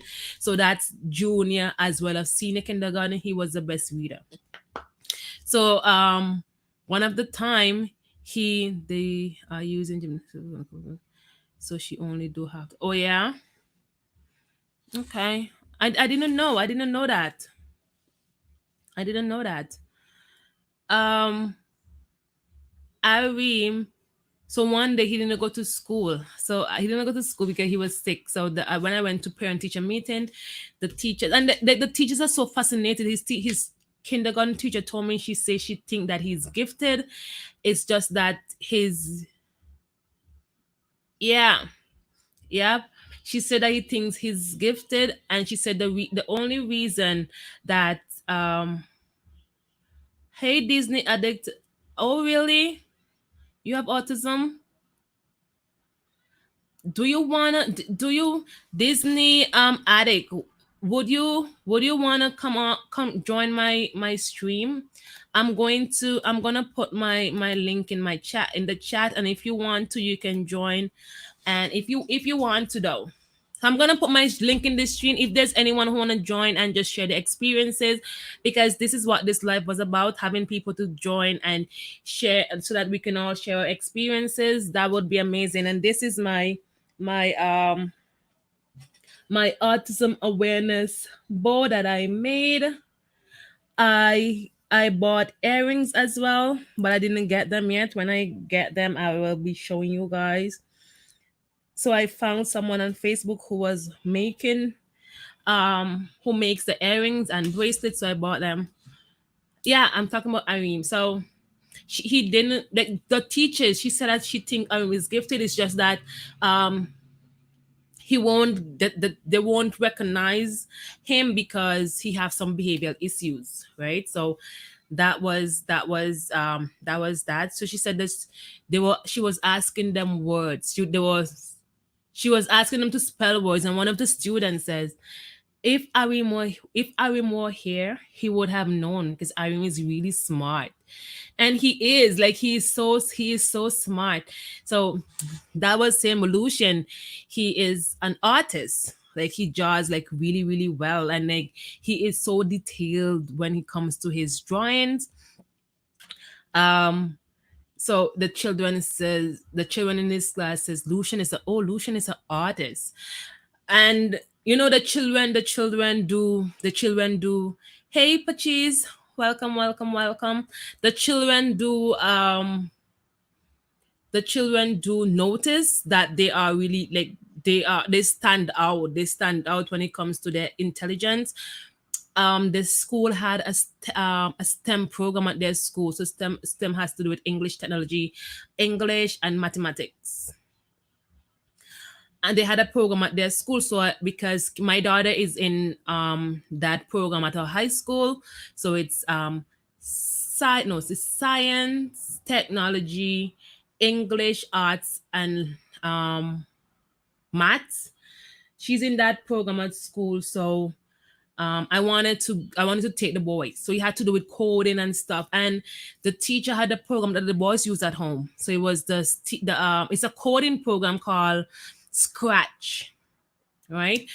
And she gave us this tablet, and then Arim start doing it. And she's like, "Wow!" She says, and Arim's like, "Oh, we have this at home. We do this." And then, until that night, I did not even know what the program was. Hey, Adrian, welcome to my live. Thank you for being here. Oh, thank you, thank you, thank you, guys. Thank you guys so much. Thank you guys for being here. You guys have no idea how much this means to me, that people are actually listening to me. I was on for a couple um minutes where there was no one here, but I still talked anyways. So thank you guys for being here. I don't feel like I'm a crazy person. I'm talking to people. Thank you guys. And now I'm starting to get nervous. It's buffering. I don't know. I don't know. Maybe let me just close. 1 second, guys. Let me just close all these other apps on my computer in case they are having an effect on. Okay, let me just no buffering for some Rainbow said there's no buffering for her. Them, sorry. No buffering. Okay. So Adrian, I don't know. Like everybody said there's no buffering.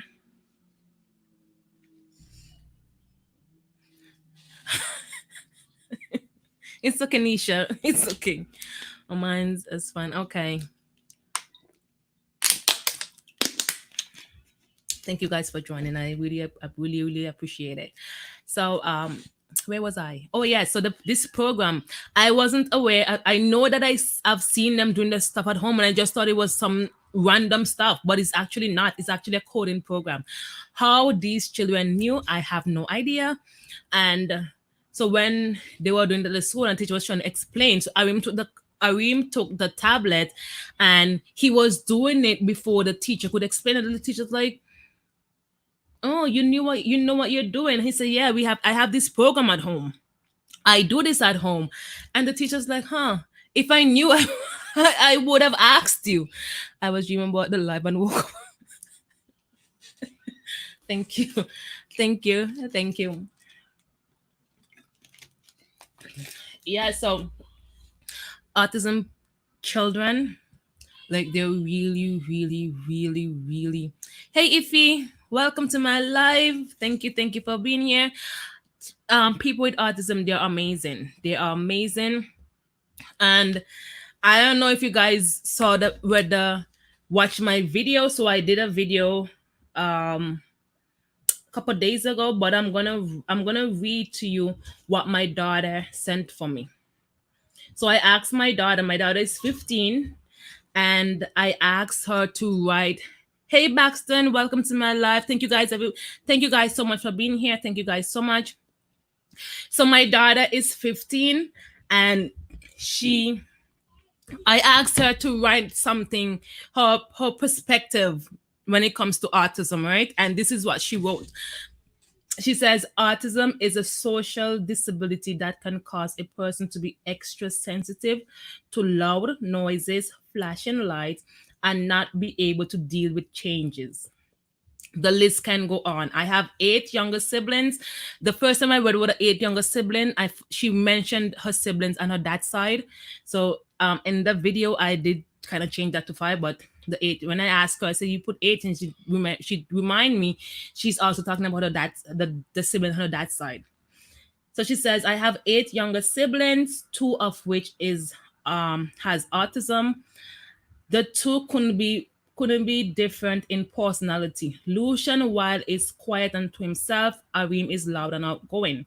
I always get asked what it's like to have so many siblings, but on top of that, have 2 brothers with autism. To which I reply that having a lot of siblings just require a lot of patience, and having 2 brothers with autism is the same as having 2 brothers without. When I read this, I cried because, like, yeah. The only difference is that you have to be more aware and more open to ideas, and you cannot lash out of them for being the way they are. A lot of self restraint and tolerance is needed. It hurts a lot to see people in the world treat others with autism as if they're dumb or an outsider, and this couldn't be further from the truth. My brothers are both extremely intelligent, especially when it comes to technology and math.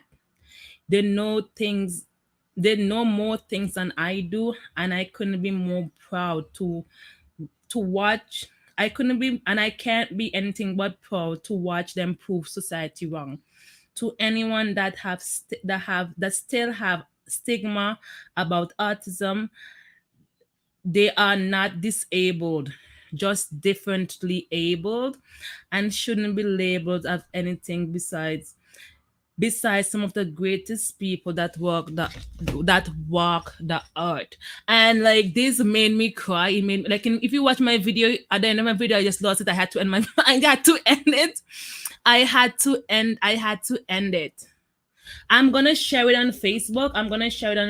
Hopefully you guys can share it also. Hey nurse, welcome to my life. Hey princess, welcome guys, welcome, welcome, welcome, welcome. Yeah, she wrote that, and last year she was in grade 8, and the school had just put in a sensory room for children with autism, and she did. When I went to the school, the teacher told me that the opening that she spoke. Okay, they had her talk about it, right? And the teacher told me, she said, I was so proud to hear her to hear her talk like that. Hey, what a guan. I was so proud to hear her talk, and the way, and she said she didn't have time to write something. They just asked her to talk, but I didn't get to hear it because the teacher said it wasn't. By the time I was there, she said it was in the cloud. Yo, you go to ABA. Lucian went to some ABA, but now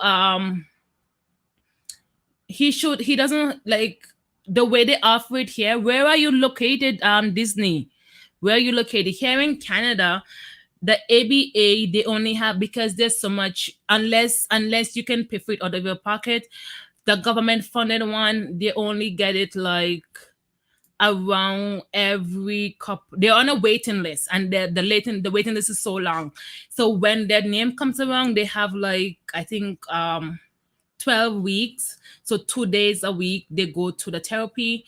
And so the last one Lucian was like maybe 7, but now they changed the way the program works. So I'm not sure what's going to happen.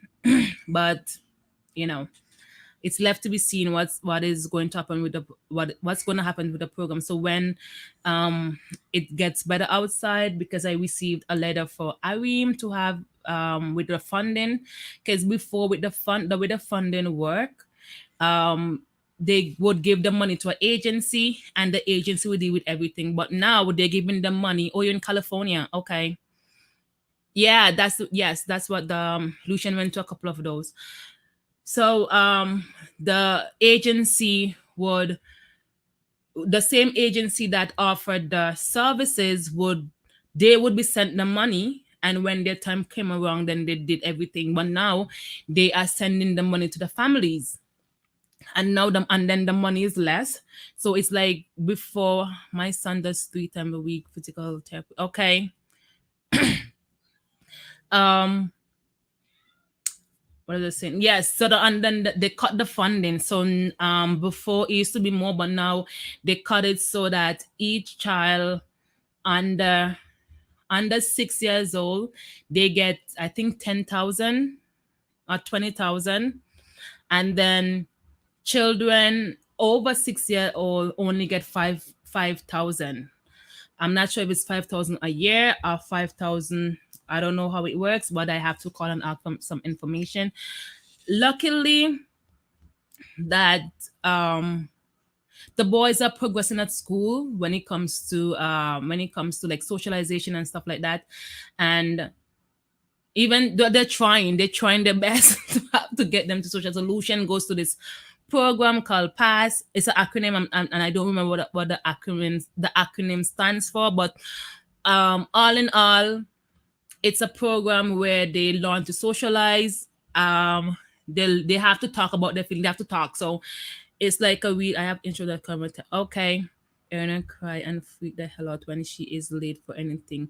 Oh my God. Let me tell you, Solution goes to this program at Tuesdays. Every Tuesday he goes to this program. And one week we were late. And by the time we got downstairs, the bus had already left. And I tried my best because the bus had went to the other building, and I tried my best to get over to the other building so that he can get the bus, but the bus left, right? And I'm like, oh my God, it's like it's the to take him to that the other school that he's going. It's like a bit farther when I have Jax, and I'm like, okay, you know what, whatever.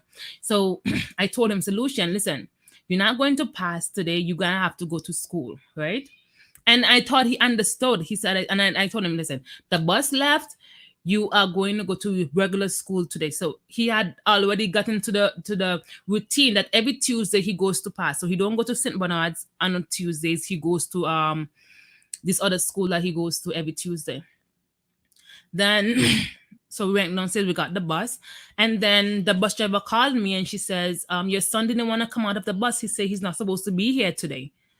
I'm like, oh my God. She said, yeah, the teacher had to come and take him off the bus because he did not want to get off. He said that he's supposed to go to the other school that he's supposed to go to. And she said, just call the school to make sure that he's okay. When I called the school and I spoke to his teacher, she said, and I explained to her, okay, he was supposed to go there today, but we were late.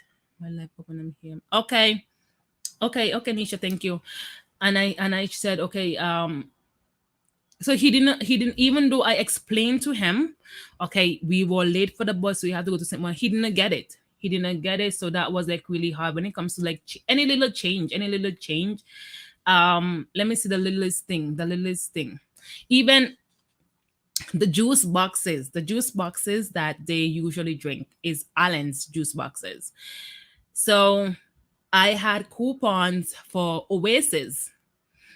So I bought the same flavor in the Oasis, and I said, listen, boys, look at what it says. It says the same thing, strawberry banana. But the packages were different. And listen, they would not touch it. They did not touch that juice. They didn't touch it because it's in their head, it's not the same thing. Then I went to the store one time and the Allen had changed their packages. I'm like, oh my God, what are they doing to me? So I came home and I gave it to Aaron. Aaron said, this is not the same thing. What is this? It's not the same thing. And I said, yeah, I know, but I had to find one of the old Allen juice and show him. I said, look, it's the same thing. They just changed the packages because they had something on there that has to do with sick kids. The sick kid hospital, they had a promotion for sick kid hospital. So they had changed the packages, and I had to convince him to try the juice and tell him, look, see, it's the same thing. It says Allen. It says everything that's on the old juice box, on the new juice box. It's just that the package is different because they're doing a promotion. And that's how he tried it. Oh, you're picky? Oh yeah. Yeah, it's like it's really it's really it's really something else. It's really something else. I tried to there's this, they like Lace chips, right? So I would buy the no name from this a store brand that I go to. That's cheaper. That's like a dollar for a bag of chips.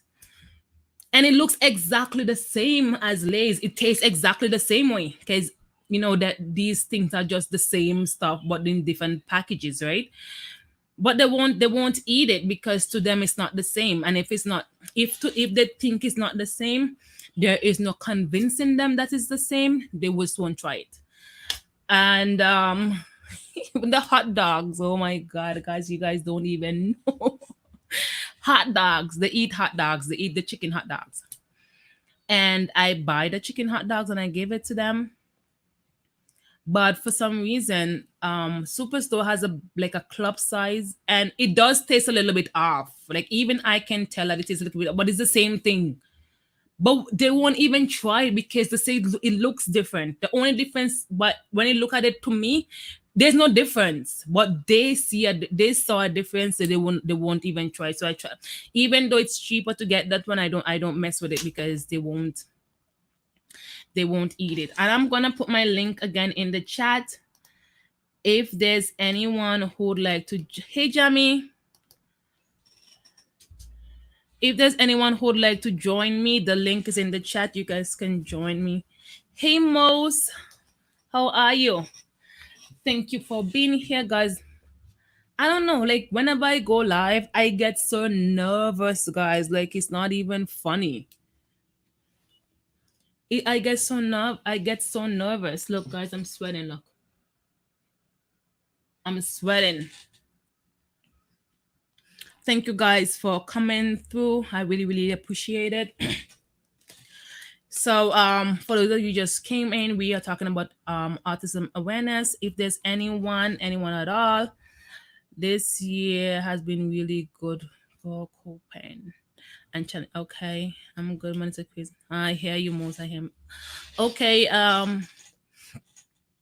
okay, Julian. Lucian used to do taekwondo, and he liked it. He liked it up until he wasn't. I hear you. I hear you, most. He liked it up, and so he got to yellow belt with a white stripe, a white belt with yellow stripes. He got that far, but he wasn't able to progress because he was supposed to get the kicks like really straight because this place is a competitive place and they want them to get, in order for them to ex to do we call it excel, progress to the next color of belt. They had to get the kicks like really really straight. And because he wasn't getting some of them and he wasn't going to, every week they'll have a test, and so every week they'll choose people to have a test, and because his name wasn't being called, he did not. So after a while, after like 3 tests call and his name wasn't there, he didn't want to go back, so we didn't force him to mention. I hope you got the fun and say okay, so yeah, we're trying to, I'm trying to just I'm trying to just not focus on it, I guess, because um I do suffer from anxiety, and I easily get depressed, so I don't watch the news, and I try my best just to stay away from any post I've been thinking. Wait, is Neil? Could somebody block this lady? Hi, auntie, how are you? I tried to call you. I tried to call you. Are you at school? 30 lace fall. Yeah. Yeah, like I try my best to just not think about just finish. Okay, do you wanna join my live and talk about your experiences, your experience with autism? You think you have time to join my live? I'm gonna be here for a while, so if you when you get home, it's very detailed when it comes to Jennifer appreciation. Able to think ahead, but her coach is a problem because she's um I'm kidding. I'm kidding, Jamie. It was my auntie come over if she has seen nails outside. I'm right. Yes, I have nails on, which I bought acrylic to fill them because they need filling right now, and can't go outside.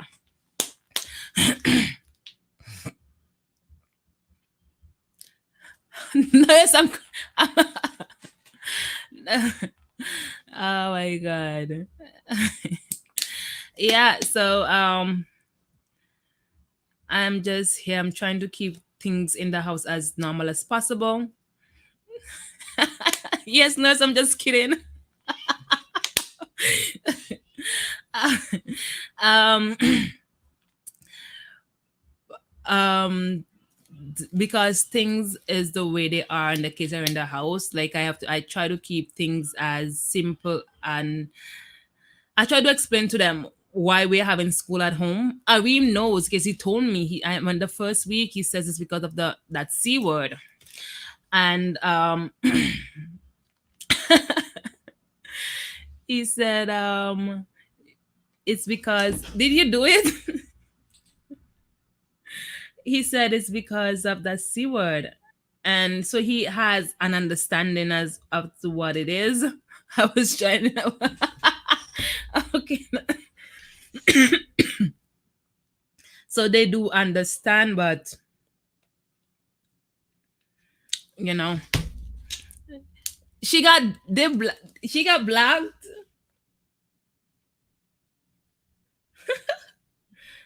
Oh my god. Oh my god. Nicole, I'm so sorry. Oh my god, that's my aunt. She's gonna cut my tail.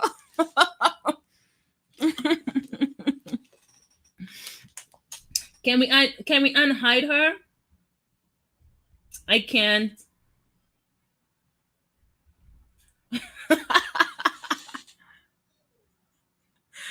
Oh my god. Can we undo it? Do I have to unblock her? Oh my god. Sorry guys, let me see. Let me see. Oh my god. How do I do it again? Oh my goodness. She's gonna be so mad. um Community. I know that you have to go into community.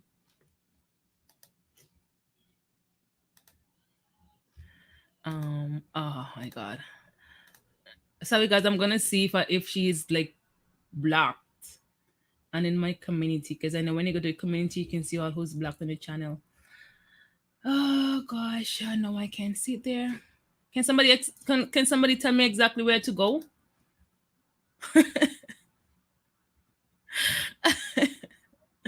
She's timed out. No, she's black. Oh, I'm just. Oh my god. Oh my god. I know you have to go to your community. So let me go to customize channel. So if she's blocked, she's going to be in my community. Oh nope, that one. Oh my god, I can't even remember where to go. Channel. Nope. Guys, Can some you have to call YouTube. I just about to yeah. No, I oh my god. Wait, I'm going. I know you. I saw it yesterday. I saw it yesterday. You have like there's a, when people is blocked from your channel, they all go in a they all go in a section where the same section that you can see your like. Okay, so let me go to YouTube Studio. YouTube Studio. Um, and your channel. So let me go to this thing. Give me a second, guys. So community. Yeah, I found it. Community. Community. Let me see. Is she here? Oh my god. Oh yes, she's here. I just changed it.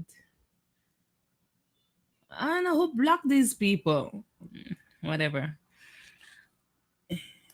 So I unblocked it. She was blocked. Just yeah, she was blocked. She was blocked.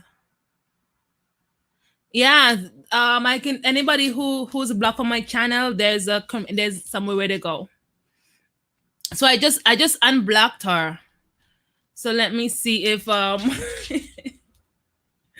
my gosh, she's gonna beat my butt.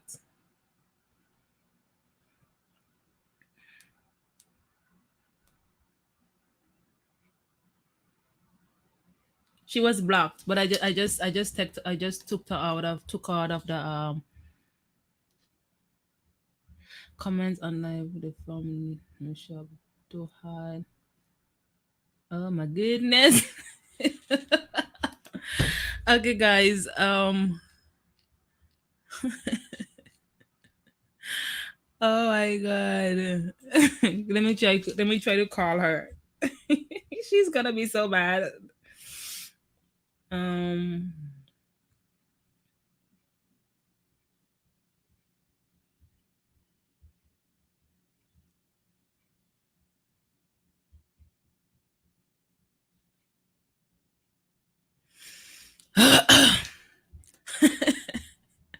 she's coming back. Yeah. Oh my god. Hello? Yo. You good? What do you mean who this?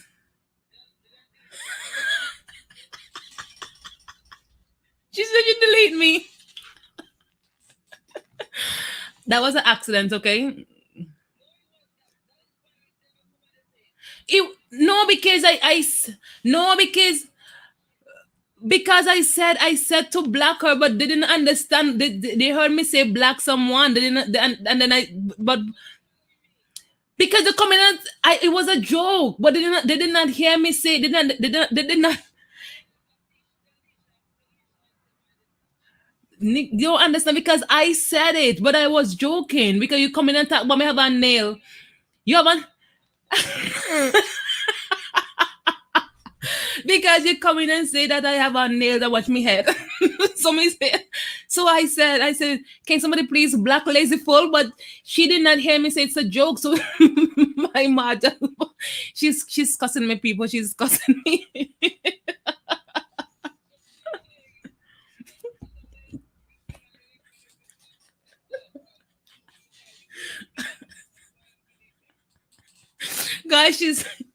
guys, she's just giving me some words. She's giving me some words. She's letting me have it. She's cussing me out, guys. She's cussing me out.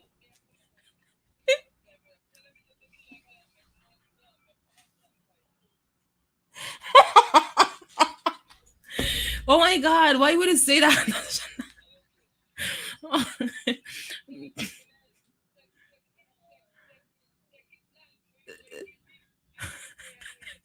Who? Guys. Oh my god.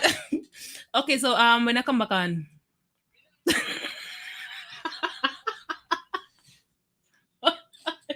Okay, my wait, will come back, okay? Guys,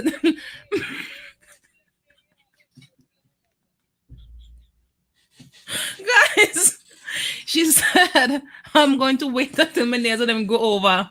Call over like you woman. Okay, hurry up, come back, okay? All right, love you. Later. Look sharp, come back on, okay?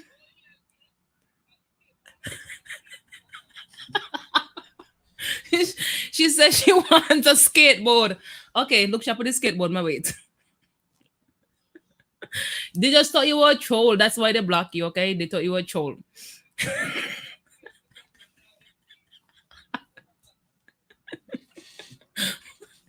Okay, look sharp, come back, my wait. My gang. My call, if I not come back in next week, my call and I keep calling hold on to the come back.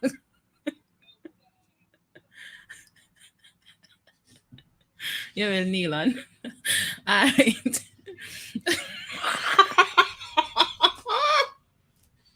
Oh my god, why would you say that? One kneel on like me man. Okay. Okay, my call back in next week, we send a come and just look sharp. Alright. Oh gosh. My wait, okay? Look sharp, my lovely auntie. Alright, alright. Alright. Guys, oh my god. I'm gonna take I'm gonna take my shirt off. She said she's oh my god. She's a need and let me man. Oh my goodness, Jesus, I'm sweating. Oh my god. My makeup will go off today. Girl, till me hot, till my sweat. Oh Lord, let me drink my water. I'm so guys, this is what happens sometimes. So if you're new here,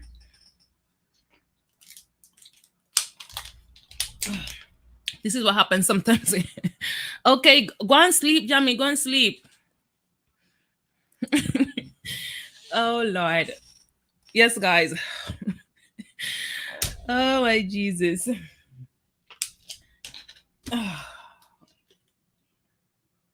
Yes, let's get back to our conversation. Oh Lord. She is something else.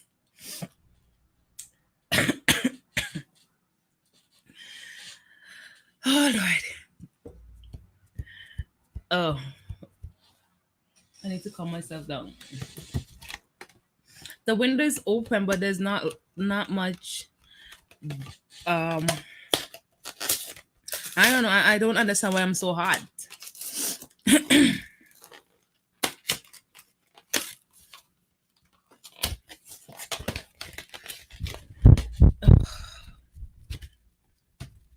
Now my leg we shaking. Oh my god, guys.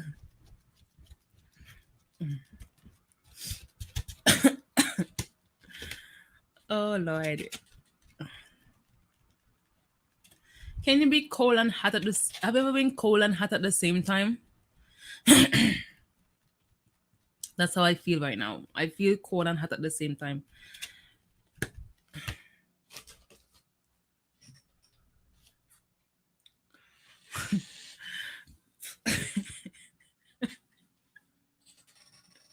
I am. I am. No, but this is open. It's supposed to at least cool me down a little bit. My God, it's not even helping. Oh my goodness. It's crazy. It's crazy. Oh Lord. Yeah, I feel like when I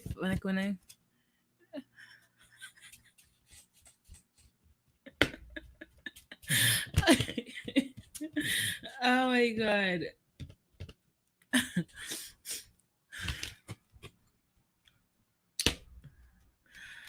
Okay, let's continue. Laughing is good for the soul. Yesterday I was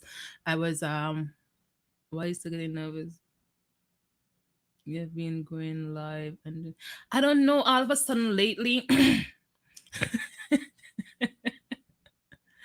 I don't know, all of a sudden lately, like the thought of going live, like it just makes me anxious. And while I'm doing it, I don't know what it is, but it's been happening lately. Can somebody find a better? I don't know what about it. Mostly, it's crazy. Like I've been going live for how much months now, and it's just that lately, it's it's been crazy. I don't know why. I don't know if my light isn't even on that much, so it can't be that making me sweat. I know that I am nervous. I am nervous. I guess I just need to try. I need to try going live more often that I am doing, because I know sometimes I don't do go live at all. So,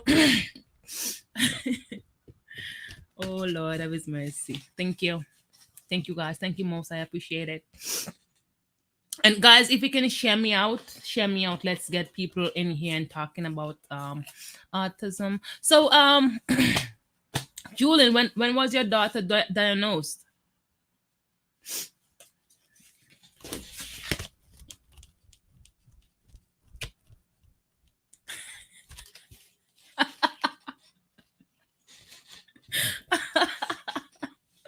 I do reward myself. I do. No, I do reward myself.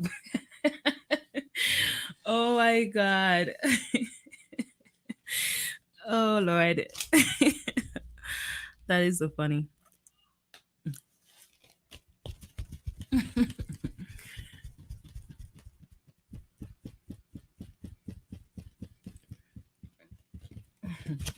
Ow. I don't know. What is this? Oh,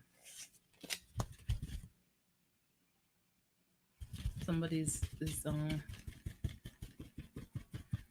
December.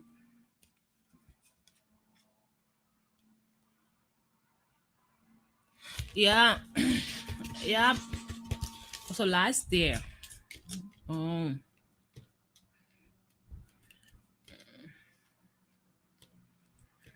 How old is she? Gotta go to the store. Oh, I'm not going to the store this week. I'm not going to the store this week. So we are staying in the house. We keeping have to go to work every day, but other than that, we're staying in the house.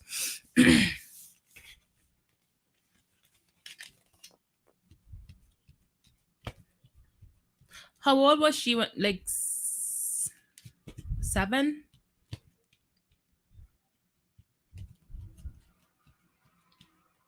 Oh, she's 8.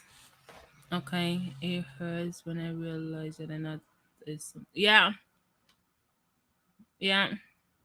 Be safe, nurse. Yes, be safe. Yeah. So I remember one time. I remember one time. Solution was diagnosed at 20. I have. I've not been. Oh really? I I didn't go this week. I bought enough stuff, and what we are out of, they're just gonna have to do it out until next week. I'm wearing a bodysuit. I want to see. Send me a picture. Lucian was diagnosed at 23 months, and when he was going to he used to go to daycare. After we found out, then doctor told me, she said sending him to daycare will help him, because being around typical children is gonna help them. It's good for their development.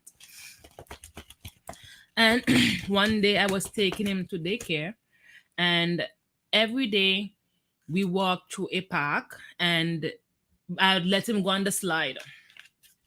I let him go on the slide. So one day we were going. but it had rained that morning, so the slides were wet. So when I passed straight, and like he was freaking out, he want to go on the slide, and I'm like, I tried to explain to him, Lucian, the slides are wet. And he's throwing a tantrum. He was in the stroller at this point, and he's trying to get out of the stroller. And I'm like, oh my god, oh my god. But I have to, and then I quickly calm myself down. I calmed myself down, and I said, okay, this is something that he used to do every day. He used to go in on the slide every day, and then this morning he can. So that's why. So I just picked him up, and I just carried him, and I that's the moment. That is the moment when I realized that that's the moment when I realized that it's hard for them to change with to deal with cope with change. It doesn't matter how small it seems, it's a big deal for them. I just picked him up and took him um to his daycare. And I felt so bad. I felt so bad, but then it was a teaching moment for me. It was a learning moment for me, a learning moment for me to understand. Okay, um, he doesn't cope well with changes, and this he was like 3. He was like 3 when he was going to daycare. I have to go now. Okay, thank you for coming. We're in bubbles. Thank you so much. I appreciate it.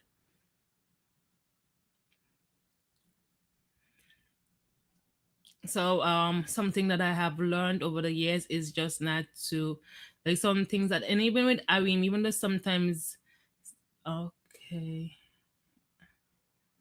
yeah, he don't like changes at all. They don't like changes. They don't like changes at all. They just can't cope with it. And one of the thing that had happened when Lucian went to, so from kindergarten, so junior kindergarten to senior kindergarten, he was in the same class, same teachers, same everything. So there was like no really change, right? So the big change for him was from going from kindergarten to grade one. To grade one, that was a big change for him. And then what had happened after like a week or two, okay, it's okay. After a week or two of being in um a few weeks, maybe the first few weeks of being in one class in grade one, they had to switch him to a next class. And that was so hard. It was so hard for him. So on top of it, it's not only changing class now, it's changing like two classes in which with like, so it was so hard for him. It was so hard for him. He was acting out. He was throwing himself on the floor. So the teacher called me and she said, he's doing this, and I'm wondering if we need to get him a helmet because um we don't want him to hurt his head when he throws himself on the floor. But that behavior quickly went away because he got, and then his ea whom he had for a while. One second, guys. Hello. Hi. um at the moment, I would say no. No, no, none of all. Okay. Okay. Bye. Yes, guys. So that was hard for him. So now what his school does every year, they at the ending of the school year, they take him to his new class. They show him where he's gonna sit.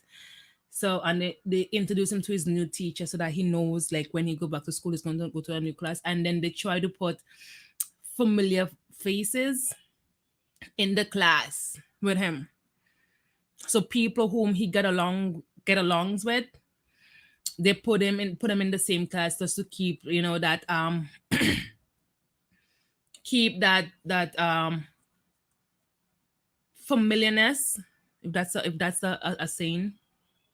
for him. So that's like really good. Arim now, Arim, I sometimes forget that he is autistic because he sorry guys, he talks, he talks, he's able to, he is able to communicate and stuff, and then sometimes I forget that he is autistic, and that's why sometimes he acts the way he does. Like, he have a thing that if he's like really loud, he's really loud. Oh yeah, oh that's nice, that's nice. Lucian Arim is really loud, and when he wants to talk, sometimes he's talk like to the top of his lungs, and especially when he's mad, and I have to tell him, I mean, calm down, calm down. And he doesn't, like, I have learned that when they get upset, I need to remain calm. But sometimes it's so hard with him. Some nights ago, he was taking a shower, and he he's scared of bugs, flies, any of those little things that creep him out. Now she's going to new school. Oh no. Oh no. I hope that I hope she'll be able to add up quickly, because I know that that's hard for them.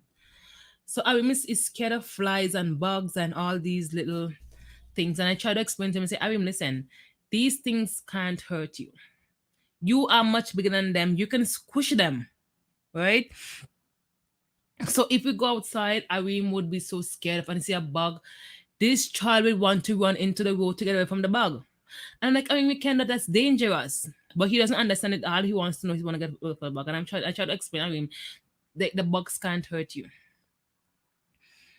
In August of last year, I was taking them outside. We were going to the store, and then we were going to the park, and we were at the bus stop, and then there was, summertime, there's bugs, there's bees, there's all these things flying around. And Arim, he got so upset. He's like, oh my god, oh my god. And he's acting all crazy, and I said, do you want to go back home? He said yes. So he went back. I sent him back home. He went to school, and so when I went to pick him up, he's studying the bees. When the bee came close to him, he said the bees, Mr. B, what hello, Mr. B. I have nothing for you. I have nothing for you. So see you later. Bye. And I'm like, um, who told you to set up? So you said the teacher, the teacher that was the teacher that monitors them outside. I guess he was running from a bee, and he told her that. So for a while, he wasn't like scared of like bees or anything. So he was in the washroom some time ago. He was in the washroom, and I heard this dreadful screaming. And I'm like, oh my god, oh my god! I rushed into like panic, the panic that I felt to hear my child scream like this in the washroom. I'm like, oh my god, what's wrong? And I went in there, and it's a bug, and I got so mad. I'm like, oh my god, why you acting like that for a bug? And I'm screaming at him, telling him to stop screaming. And then I felt bad after, because I don't know what fear he feels whensoever he sees a bug, and a bug that's close to him. And I felt so bad. I felt so bad for screaming at him. But sometimes, just imagine hearing your child, like, after months of him not being scared of flies or bugs, to hear him screaming to the top of his lungs, having you panic, and then only to find out it's a bug. I was so mad. I was so mad. And then Kevin had to say, you don't have to scream, right? So Kevin went in, and he he talked to him quiet, so he spoke to him quietly. And that's something that we do. So sometimes he would get mad, and I have to be, so we all can't be mad at the same time, because that's chaos. That's chaos. So we, and then, and sometimes I have to remind myself, that he can't help it. He can't help acting the way he does, because that is him. And there's no compromising. There's no compromising when it comes to them. There is no compromising. You have to be the one who always compromise. They don't have the ability to compromise in most cases. So last week I wanted to get them to eat an apple. So I said, listen, whosoever eat an apple is gonna win a prize. And I was like, what's the price? What's the price? Riley's like, what's the price? I say, you have to eat it first and then I'll tell you. After like after a bite, Arim says, huh, I don't need a prize. Just like, what? The kid tell me he doesn't need a prize, so he doesn't need a prize, so he won't eat it. I'm like, what can I do, right? I asked them to try it. He took one bite and that was that. He said, I don't need to try it because I don't need it. I'm like, whatever. It is what it is. So even though like I have a lot of experience, because obviously, I have two of them. I have a lot of experience, then sometimes I do fall short.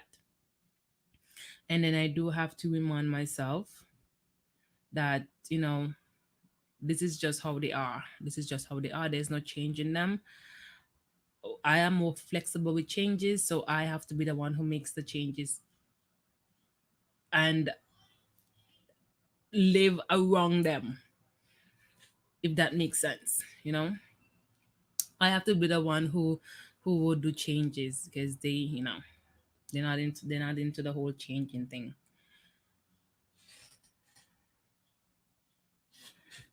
So it was I don't know what the future holds. And that's the number one fear of, I know it's a number of fear of any parents, not knowing what the future holds. But when you have a child with a disorder disorder or disability, it's hard for you to the future is especially scary to think about, because um what's gonna happen when you're not there? What's gonna happen when are they gonna be able to live um successful lives? Are they gonna be able to take care of themselves and live on their own as adults? These are all the questions that I have. And I try my best not to worry about it. I try my best not to worry about it, because like it is what it is, right? I try my best to make sure that I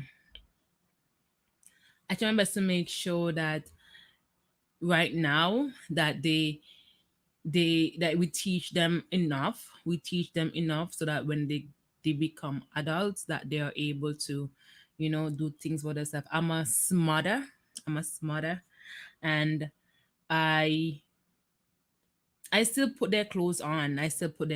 They'll take a shower, but I have to go instead, and sometimes I'll go instead and just help. So I'm a smarter. But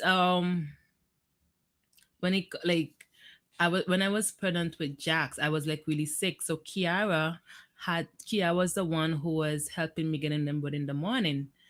And then when I was no longer sick, I was shocked that the boys were putting on their own shoe.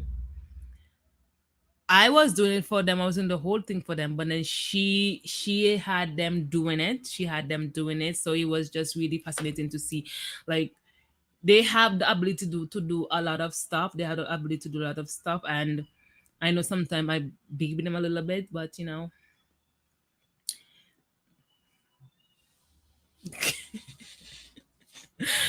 I baby them a little bit, and I think that all of us parents are a little guilty of that, but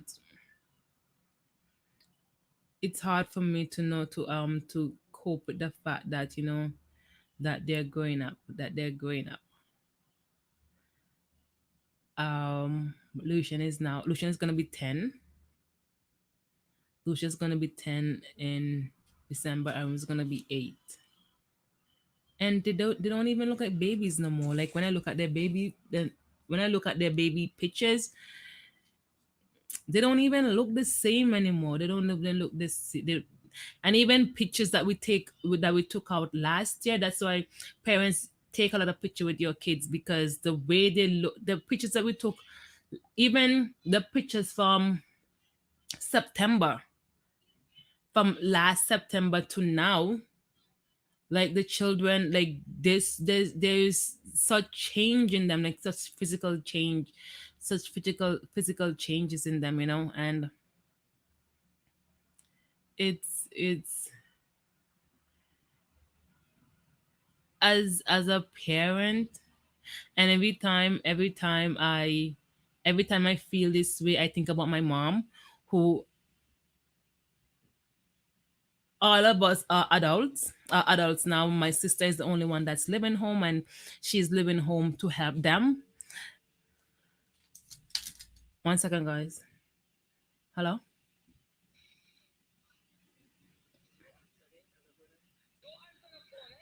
Who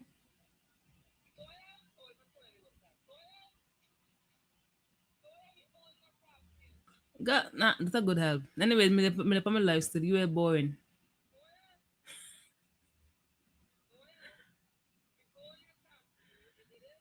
I hear the Neelan.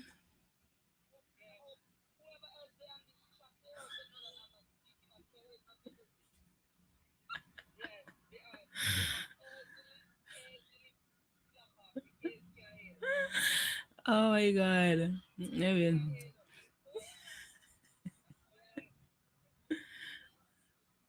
Oh god, oh my god, I just realized my makeup is so dark.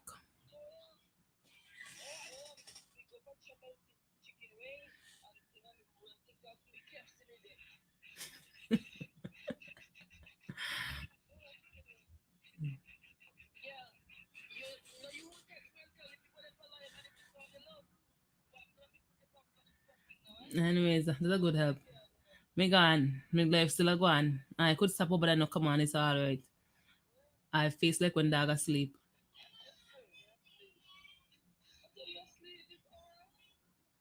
And I go me gone. Later. I so boring. Me the life still, man.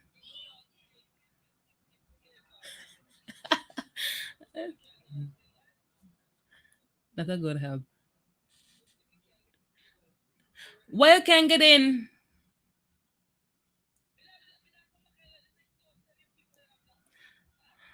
Because I keep saying it, and they keep taking me serious. It's not she who block you. That's a good help. Me gone, man. People never wait for me.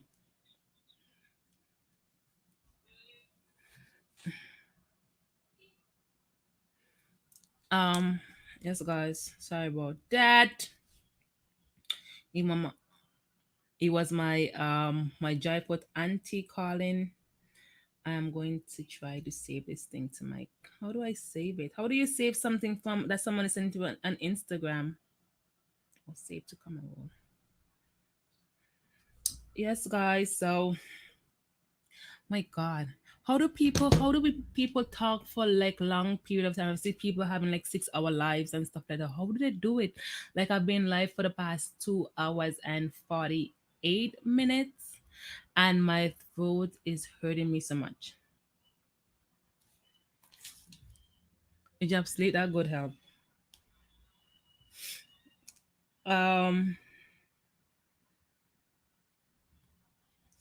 I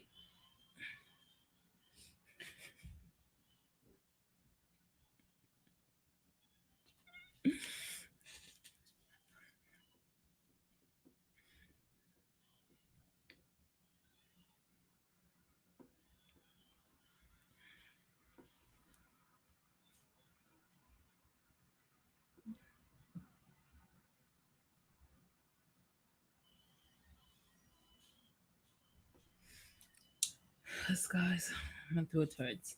So hopefully I can have have a bit more of these lives, and that more people would come in and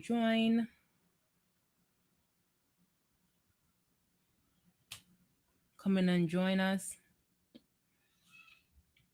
Thank you guys for being here. I really appreciate it. I am gonna be on until um I don't know. Let me not put a time on that, because if other people come in, I'll stay on.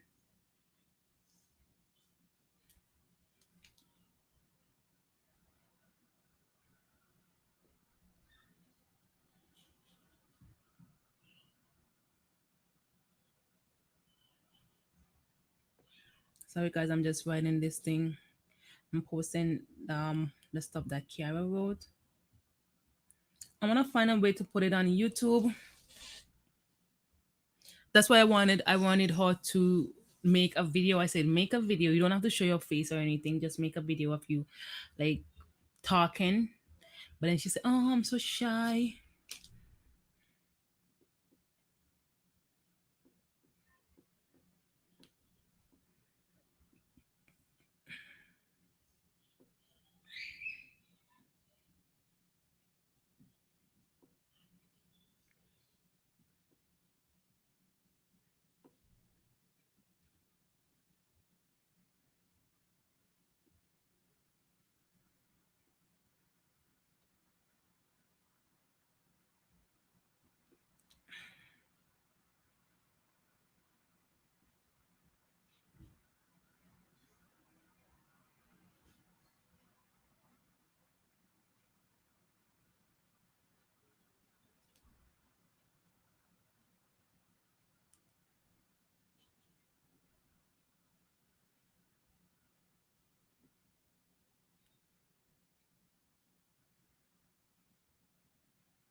So guys,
oh my chest.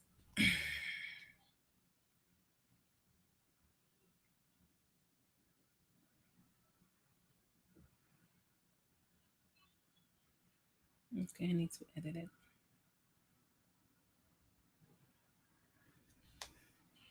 Okay, guys, I'm gonna be on for the next 7 minutes, and I just realized that my makeup is so dark on my skin. I need some sun. Oh my god, I need some sun. And this is the makeup that I usually use. And nope, it's too dark for me right now. But it minus, I guess I didn't notice it before because I was wearing my shirt. But it's not a big deal. It's not a big deal. I just want to say thank you guys for joining today. Thank you all for um coming on. I hope and pray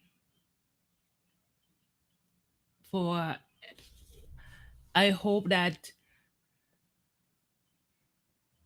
I hope and pray for a world that is more accepting and that is more educated, that is more knowledgeable when it comes to dealing with people with autism. Um, I pray for a day when we as parents don't have to worry about our children with autism because they may not know how to act in certain situation and people might not understand and they may be um, looked down on or stuff like that. So I hope I want to say to our parents with children who have autism, you guys are doing a great job. Keep doing what you're doing. You guys are amazing. Yeah, I didn't even notice. I didn't look. Compared to my makeup and this is the makeup that I usually wear. This is my color. I haven't the last time I went outside was when last Saturday. So 1 week. And then last Saturday I went outside before that was the week before. So I just been going outside once a week. I guess I need to go on my balcony and go tan up a bit if the sun is gonna be there. The sun is only there in the morning, and by the time I wake up, it's gone. Yes, guys. So thank you guys for being here. Hopefully, I'm gonna try to go live tomorrow again. I'm gonna try to go live like every day just to speak on this topic. Hopefully, we can get a few people to come on and who'll be willing to share their experiences, share their joy, share their ups and their downs, their challenges they face when it comes to their children being diagnosed with autism. I I am really, really appreciative of anyone that came on today. Oh, crap. Sorry for saying that.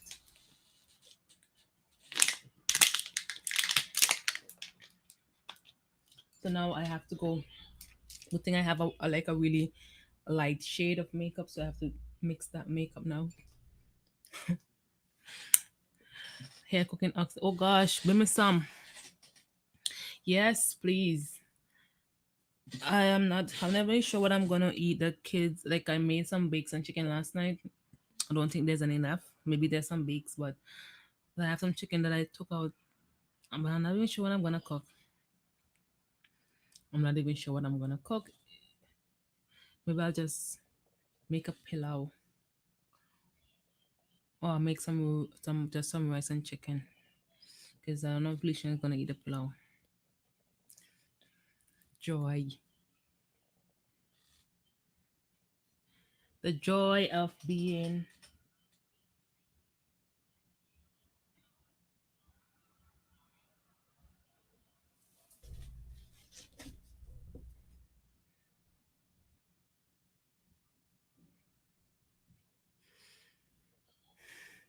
Make want to make a debug, but I'm cooking on all. I will have something that I wanna make. Some bread pudding I left and come back home. Oh yeah, yep. The lines are no frills, and it's like everywhere now. The lines are everywhere now, even at the dollar store.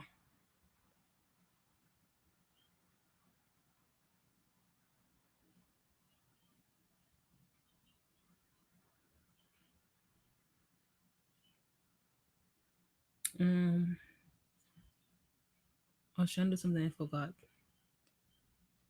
Oh my god, what was I going to do? I picked up my phone for a reason, and now I can't remember what I was going to do.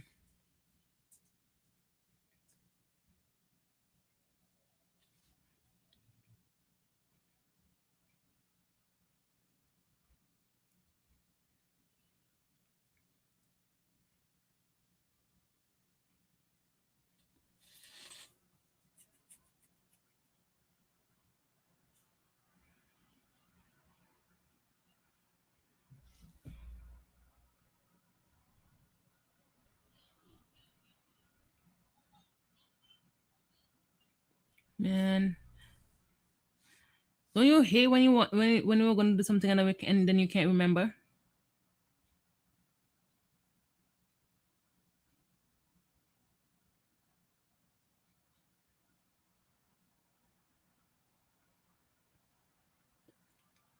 Can't remember, guys. I can't remember.